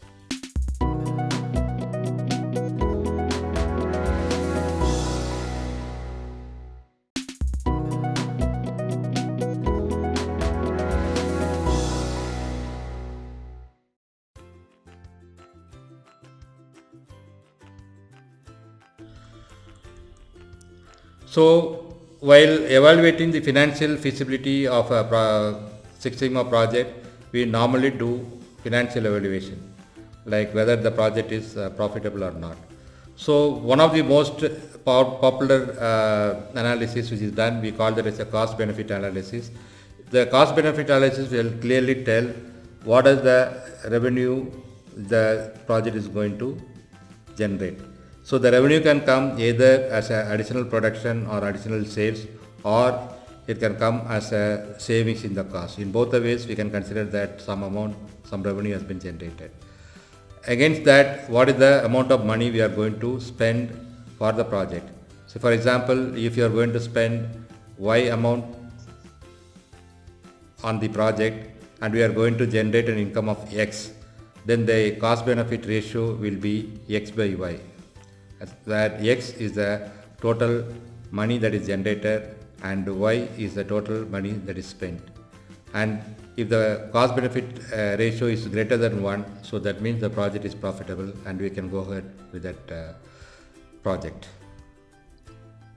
So there are different activities which we need to do for performing a cost benefit analysis. So we'll have to identify what are all the project benefits. Then we'll have to express those benefits in dollar terms, timings and duration. Then identify what are the costs including the material, labor and resources. Then we'll have to estimate the cost factor in terms of the dollar and expenditure period. Then calculate the net project gain. So then we'll have to decide whether the project should be implemented or not. So there are other ways of measuring whether a project is viable or not. So one of the method we call that as a return on assets, ROA. So ROA is equal to the net income divided by the total assets. We also have another method we call that as a return on investments, ROI, that is equal to the net income divided by the investments. So both ROA and ROI has to be more than 1 so that the project is a viable project. We also have another method called the net present value, where the future value of the money is converted into the present value so that we are able to see whether the project is successful or not. We also have the payback period, which means that what is the time period required to recover the money that has been spent on the project. We call that as a payback period. So the lesser the payback period, the better is the project profitability. In addition to doing the financial evaluation, we also have to do sort of a risk assessment, because it is not advisable to do a project which is having a lot of risk. Say for example, process, there is a possibility of a technological obsolescence is there, maybe in another 1 or 2 years, and then in that particular process we are having some issues. then it is not advisable to take up the project now, because as and when we are going to complete the project, then there is always a possibility that the process itself may get changed. So in that case, whatever the improvement we have shown, we will not be able to really get the benefit out of it, because the original project process itself would have changed. So we'll have to do sort of a business risk, like whether there is a possibility of any technological changes, or whether there are going to be any competitor actions, or any material shortages, or any health and safety issues, or environmental issues.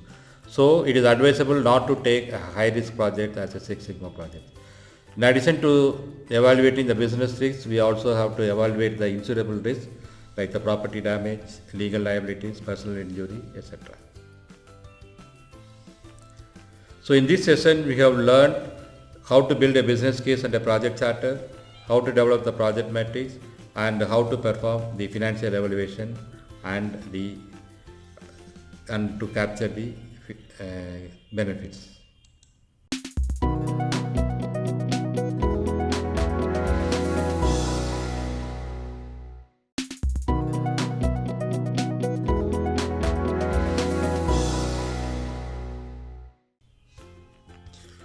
In the last 3 sessions, we learnt about the basics of Six Sigma, how the Six Sigma projects are taken up, and how we do the defining of the Six Sigma projects. So we are here to learn about the Lean Six Sigma, and till now we have gone through the fundamentals of Six Sigma. So now in this session, we will talk about what is Lean methodology, and then how the Lean and the Six Sigma can be combined in order to get the better benefits out of the projects. So by the end of this session, you will be able to define what is Lean, explain the history of Lean, describe how Lean and Six Sigma can be implemented together, identify the 7 elements of waste.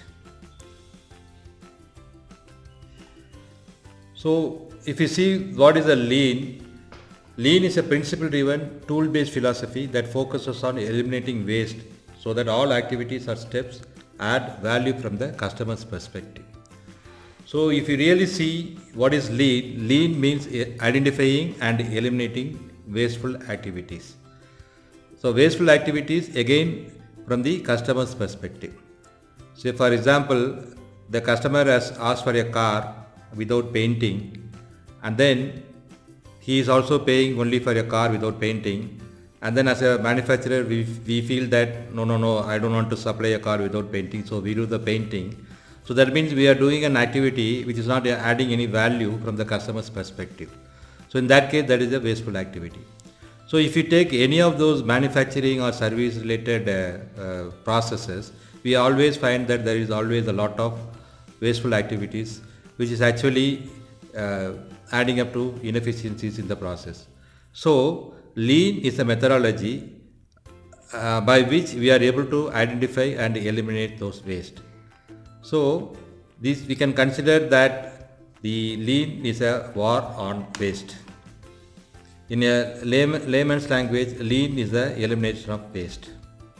So there are different tools available for the Lean manufacturing, like value stream mapping, workplace organization, that is 5S, total productive maintenance, that is TPM, then Kanban or pull systems, Kaizen, setup reduction, teamwork, error proofing, problem solving, cellular manufacturing, one piece flow.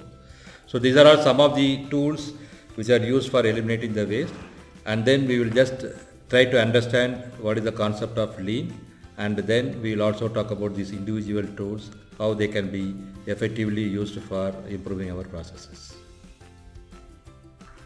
So I have seen in my practical life that the implementation of Lean is not being done in the right manner in most of the companies. In most of the companies where I have seen, people always feel that okay, they want to implement Lean, so then they just go to the different departments and then say to the individual department, say that okay, you just implement 5S. To the another department they say that okay, you implement Kanban. In another department they say that okay, you implement error proofing. So In their understanding, lean means the implementation of the different lean tools. That is not the right concept. When we talk about lean, that means how we are going to reduce the cycle time between the request from the customer is received at our place and when the product or service is going to be delivered to the customer. So how to reduce the cycle time. So this is what we call it as a lean. In most of the conservative companies, maybe 20 or 30 years back, people always felt that it is always safer to build up a huge inventory, both in work in progress and the finished goods, so that if there is going to be any urgent requirements from the customer, then we can dispatch those goods either from the finished goods or from the work in progress. But again, can you understand what are all the implications of this particular activity? Because in the ever changing and fast changing world as of now, we feel that there is always a chance that that particular product may go obsolete. So we find that, say for example, a mobile manufacturing company, they are anticipating huge requirement and then they produce and keep say 10,000 numbers of mobile stock. Then suddenly that particular model may become obsolete. In that case, again, whatever has been produced will become a waste. So that is the reason the lean methodology, like it recommends that we just initiate any of the production activity only after we get the trigger from the customer. But again, when the customer gives the trigger, then that means he will ask for immediate dispatch. So in that case, maybe our normal production time may be 15 days, but the customer may want us to deliver those items in 10 days. Then how our entire processes, including the receipt from the suppliers, that means even our suppliers need to be tuned so that they supply the material to us in time, so that we are able to supply to the customer as per his requested date of within 10 days. So that is what we call it as lean. So that means how the entire supply chain from the raw material stage and the process, assembly till the sales outlet. So all those processes are fine tuned so that the customer will get the right quality material at the right time. Ensuring that, we call that as a lean. So lean means we have to apply to end-to-end production system, and applying a particular lean tool in a particular department, we cannot call that as implementation of lean. So if you see the last sentence in this slide, how we are going to manage the demand from the customers by even ensuring that the reliability of the suppliers, that there lies the success of the implementation of lean. So basically, lean is nothing but a systematic identification of waste and elimination. So how we are going to identify those waste and eliminate waste. So what are the benefits of implementing this lean? So it will lower the production cost, fewer staff, quicker product delivery, that means lesser cycle time. So whenever we talk about lean, we should always link it to efficiencies and reduced cycle times. That is one of the major advantage of implementing lean. That means lower cycle time and faster turnaround time. Then better quality, higher profitability and greater system flexibility. So what happens while implementing lean is, so for example, your normal delivery time is 30 days. So in that case, you get an order from your customer for order worth 10 lakhs. Then in 1 month, you will be able to do a turnover of only 10 lakhs. But suppose if you are able to turn around the same 10 lakhs within 15 days, then you find that there is a tremendous profit improvement, because you are using fewer resources, fewer inventory, fewer material, and in that case your profits are going to be huge. So that is the reason why the companies are now very keen on implementing lean. So there are the 5 areas that drive the lean producers, that is the cost. Once you implement lean, then the cost will go down, the quality will go up, the delivery will be quicker, it will ensure the safety of the people and the machines, and the morale of the people will be very high. So organization that uses a lean concept, we call that as a lean producer. The 20th century was known for mass production, and the 21st century is known for lean production. Okay, so there is a misconception around saying that these lean methodologies can be applied only for manufacturing sector and not for any other sectors like service sector or the software development sector. Is it right? The answer is no. Because whatever we are implementing as lean practices in manufacturing, the same tools and procedures can be applied even in service and the software development sectors also. That is the reason why of late, I think all of you are aware, the implementation of agile methodology is becoming popular.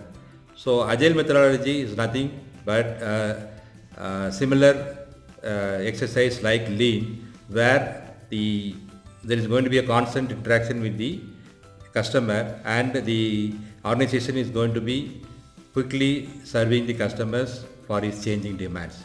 So the agile methodology can be equated to the lean methodology, so that even in software development sector also this is becoming more popular.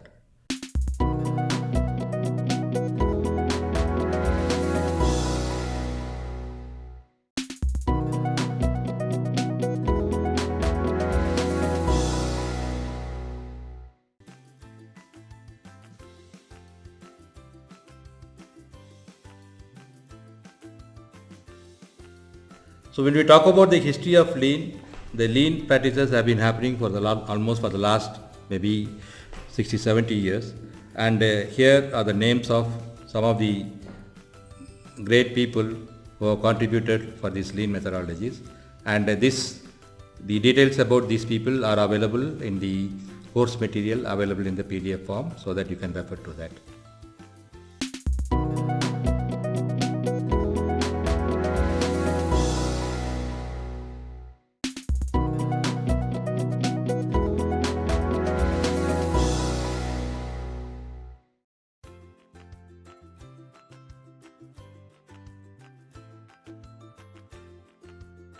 Okay, so now one of the major questions which is asked by people is like, what is the difference between lean and Six Sigma? When do we use the Six Sigma methodology and when do you go for lean? So it is better we understand and do a comparative study of under which circumstances or in which cases we will go for Six Sigma and in which cases we will go for lean. With respect to any improvement, so the improvement in Six Sigma comes because of reducing the variations. So that's what we have learned in the basics of Six Sigma. That means applying the Six Sigma methodology will reduce the variations in the process, thereby reducing the rejections levels. Whereas the definition of lean itself is identification and elimination of waste. So the improvement comes because of the reduction of waste through the lean methodology. Then justification for taking up a Six Sigma project is the reduced rejection rate, that is around only 3.4 defects per million opportunities. Wherever the justification for doing a lean project is speed. That means the turnaround time is going to, we are going to have a faster turnaround time, so that the speed is going to increase. So that is the reason why we take up lean projects.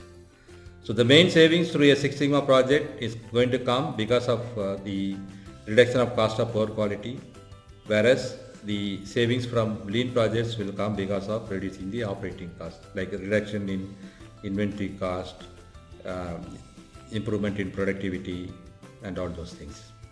So the learning curve is quite long in Six Sigma because the people have to be exposed to a lot of statistical tools and the processes, whereas the learning curve for lean is very short because these are all mostly common sense approach. So the lean projects can be implemented at a very with a shorter learning curve. For selecting the Six Sigma projects, there are various approaches are there, whereas for the lean, the main selection method is a value stream mapping. We learn and shortly about the value stream mapping, what is it. Then the project length is around 4 to 6 months for a Six Sigma project.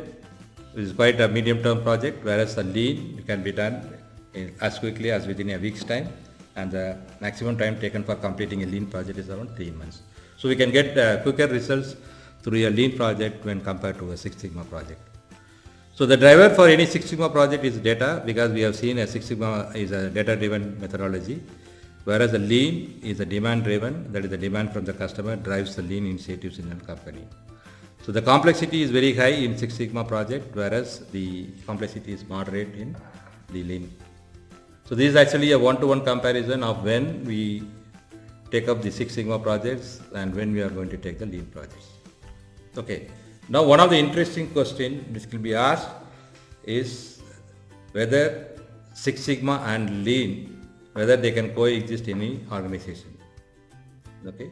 Because I have seen practically in many companies, the top management is interested in implementing a lot of best practices.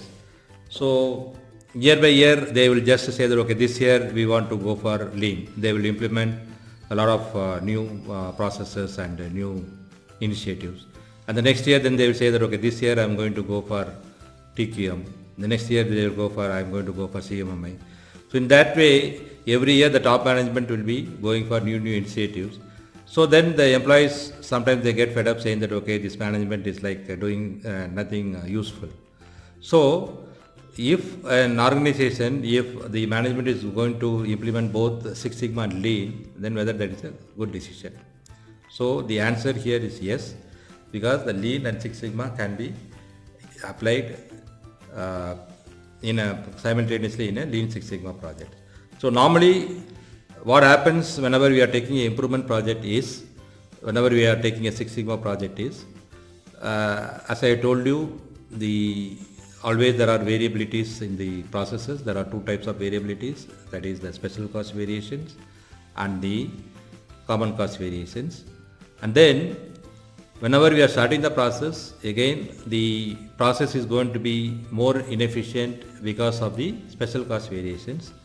And then these special cost variations can be addressed through the implementation of lean. So whenever we are starting a improvement project, we start with the implementation of the lean methodology. Then once the process becomes stable and the process is running only under the influence of common cost variation, then we can use the Six Sigma methodology, identify the root causes for all those common cost variations, and then take effective solutions for improvement. So again, when we are coming to the improvement phase, again some of the improvements can take place by using the lean tools like POCA-IOK, Kanban, 5S, and all those methodologies are there, which will help in achieving a lot of improvement. So that is why we say whenever we are implementing this Lean Six Sigma, first we start with lean in order to identify and eliminate the special cost variations, so that immediate benefits we get to an extent of around 20 to 30%. Then once the process is stable and running under the influence of only the common cost variations, then we apply Six Sigma, and then to identify the root causes of those common cost variations, and then again during the improve phase, again we apply both the statistical tools of Six Sigma as well as the lean tools for improvement. So lean, Six Sigma, lean. So this is the order in which the improvements will take place. So whenever we want to, there seem to be a lot of waste.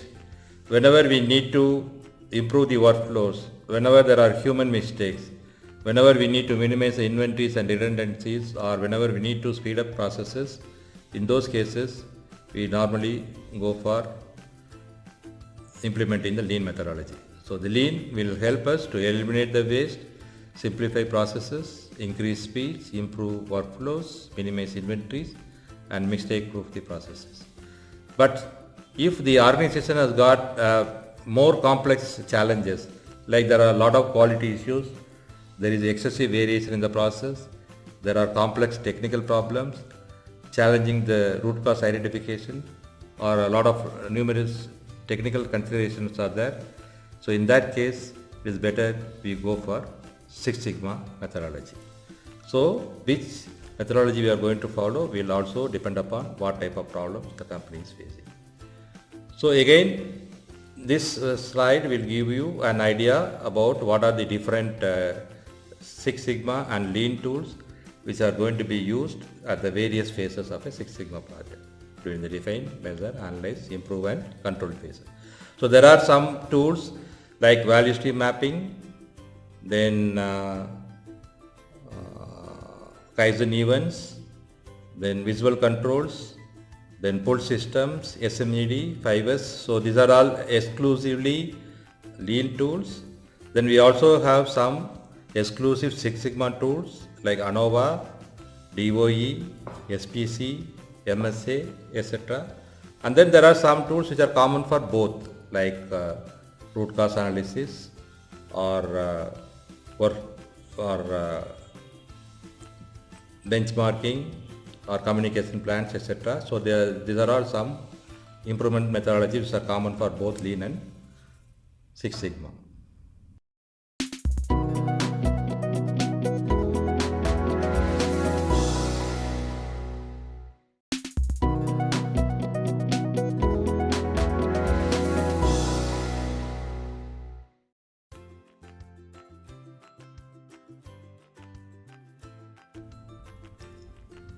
So whenever we talk about this waste identification and elimination of waste, so any non-value added activity we call that as a waste, or in Japanese we call that as a muda. So that means at each and every process step we always encounter the waste. So any activity for which the customer is willing to pay for, we consider that value is as value added. Any activity for which the customer is not willing to pay, for example, any rework we are doing, for that the customer is not going to pay us anything extra, then rework is considered as a wasteful activity. Okay. So these non-paying activities we call that as a muda, and the waste can be generated because of 7 reasons. So the first one is the overproduction, then the correction or any repair work whatever we are doing, any accumulation of inventory, any unnecessary motion, over processing, conveyance and waiting time. So these are all the 7 types of the waste. Okay, first we talk about the wastage because of overproduction, producing more than needed. So again, this is like anything we are producing more than needed, or anything we are producing earlier than needed, or anything we are producing faster than needed, we call that as overproduction. As I gave the example a short while ago, if we don't have a confirmed order from the customer and anticipating that he will buy from us, we produce something and keep it in stock, then we call that as a overproduction, and which is identified as a waste because of overproduction, which is not advisable. The next waste is the correction or the rework. So anything whatever we are producing should be produced at the first time. Any rework we are doing or any scrap we are generating in the processes, again that is a waste. Then again inventory, any extra inventory we are keeping either at the raw material stage or at the work in progress stage or the finished goods stage, we call that as again a waste, because this inventory again locks up a lot of money and space. So both are very important for any growing organization, and the rise in inventory will take away a lot of these resources. So that's why inventory is considered as a wasteful activity. Then we have the unnecessary motion. Say for example, when a particular operator is working, then he has to bend or he has to stretch. Then in that case again his overall productivity is going to come down, or he has to walk excessively, or he has to lift heavy loads. Then that means if you are going to overstretch a particular person, then accordingly his productivity is going to come down, and then because of which we consider that as a waste. So any wasteful activities for a human being we consider as a waste. Any over processing, any additional step or activities we are doing. Say many times I see in a manufacturing or in a service sector, suppose suddenly the customer says that there is a major problem is there. Then till now we are doing some 2 steps final inspection. Then since there is a pressure from the customer, then we increase that to a 4-step inspection process. Rather than identifying the root cause and solving the problem, if we add 2 steps, again these 2 steps are not going to add any value to the customer, because any problem needs to be identified at the root and then that has to be solved. So this we call that as a over processing. That means which are not at all required, so those activities are also waste. Then conveyance or any transportation, like any unnecessary movement of forklifts or conveyors, etc. So these are also the wasteful activity. Again, waiting. If any job is waiting for the next process, or any manpower waiting for the arrival of material, so any waiting time is also considered to be the wastage. So in the process, we'll have to identify where are all the opportunities for any of those 7 wasteful activities, and then we'll have to eliminate those wasteful activities.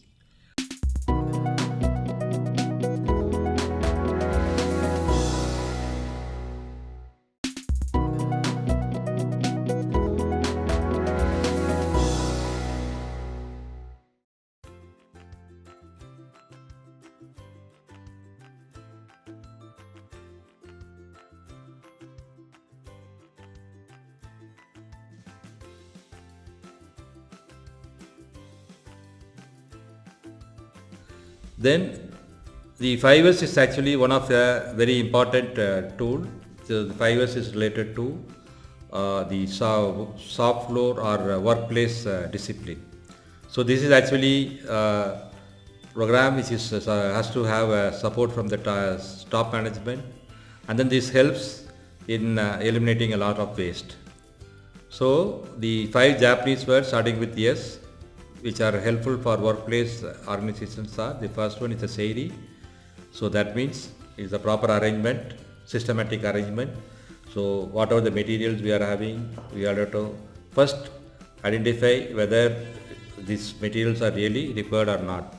We should keep only those material which is required, and the material which is not at all required, then we should scrap it, so that we should dispose it off. So that is the seiri. That means removal of, sorting out what is necessary and not necessary, and disposing of the unwanted elements.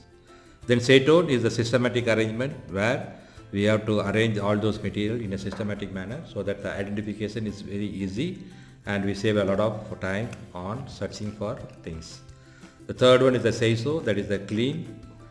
So cleaning means, again, suppose if a machinery there is a lot of leakage of oil, or in a place where there is a lot of leakage of water, then again going and cleaning it every 15 minutes, we don't call that as a Seiso.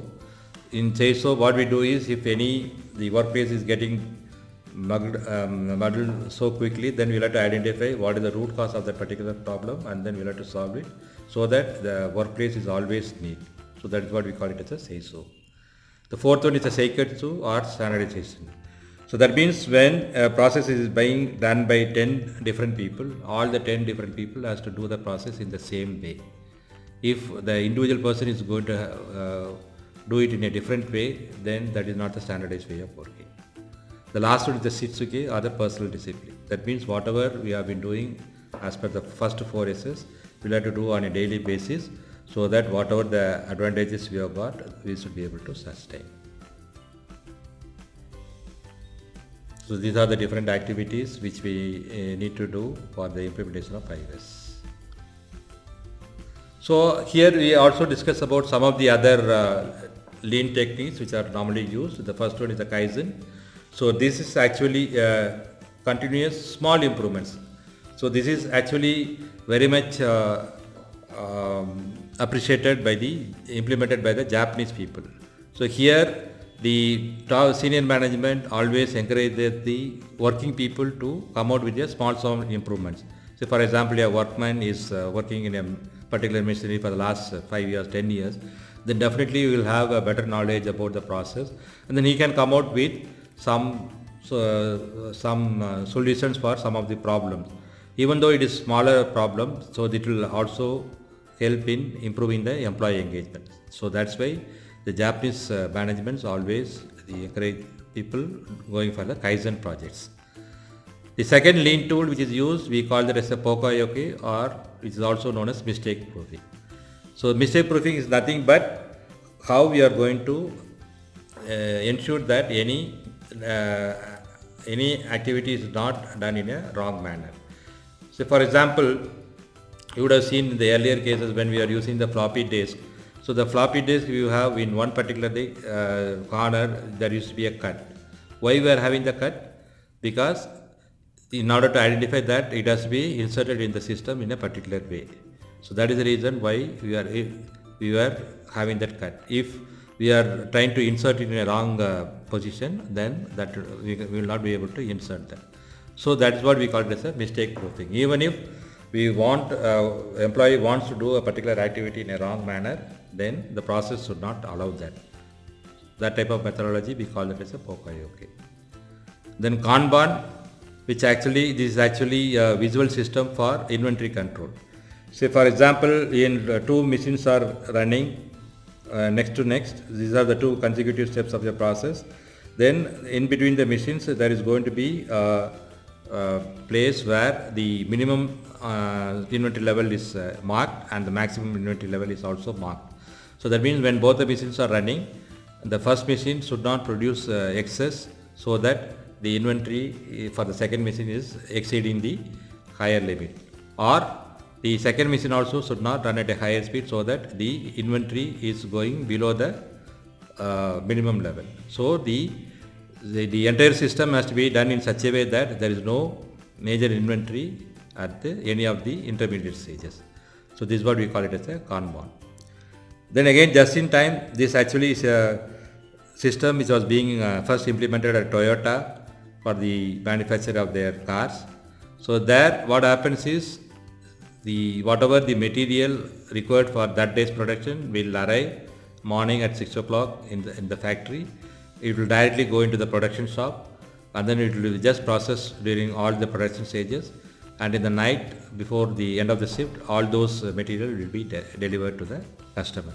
So this is what we call it the just-in-time concept. So that means there has to be a proper coordination of all the machineries, processes, manpower, suppliers, customers, all the departments within the company, so that this can be successfully done. So this is what we call it as a just-in-time. So this will ensure that no inventories at any stage, right from the raw material up to the finished stage. Then Jidoka means automation with a human touch. What happens is in most of the European countries or US or Singapore, in those places, an operator will be running maybe 7 or 8 machines, and then his job will be just to load and unload the material into the machine. So whenever there is a problem in a particular machine, then that machine will automatically stop and then alarm will be raised. Then all the people who are supposed to get involved in correcting the mistakes, then they will rush to that workplace, then work on a war-footing basis in order to restore the productivity. So this is what we call it the Jidoka. That means any stoppages or any rejections will be identified at the first available time, and then immediate action will be taken to restore productivity. This is what we call as Jidoka. Then again, tuck time is actually also a sort of a lean practice. So it is a frequency at which the product or service must be treated in order to meet customer needs. So for example, there is a company which is giving insurance policies. So there are some 4 steps, and then these 4 people working together, they will be able to make 15 policies every year. Then if the customer requirement goes up to 30, then the other people has to be managed in such a way that instead of 4 people, 8 people are working on this particular process, so that this requirement of 30 per hour is met. So that's what we call it as a tuck time. That means we will be able to just monitor, okay, this is what is the customer demand is, requirement is 30 policies per hour. So that means every 10 minutes, whether that 5 numbers of that policies are coming out, that needs to be closely monitored, so that if there is any problem, then that can be sorted out at the initial stage. So that is what we call as a tuck time, and the best definition of tuck time is the pace of manufacturing system are delivered by the customer demand. So the the system, production manufacturing system has to behave in such a way that if there is an increase in the demand, then accordingly the system has to expand and accommodate the customer requirement. And if the customer demand goes down, then the system has to shrink so that again the people are not wasted. Then Hejunka means the production leveling or smoothing. Again, it is a technique to reduce the waste which occurs due to fluctuating the customer demand. Okay, so in this session, we learned about the definition of lean, the history of lean, the lean and Six Sigma together, and the 7 elements of waste.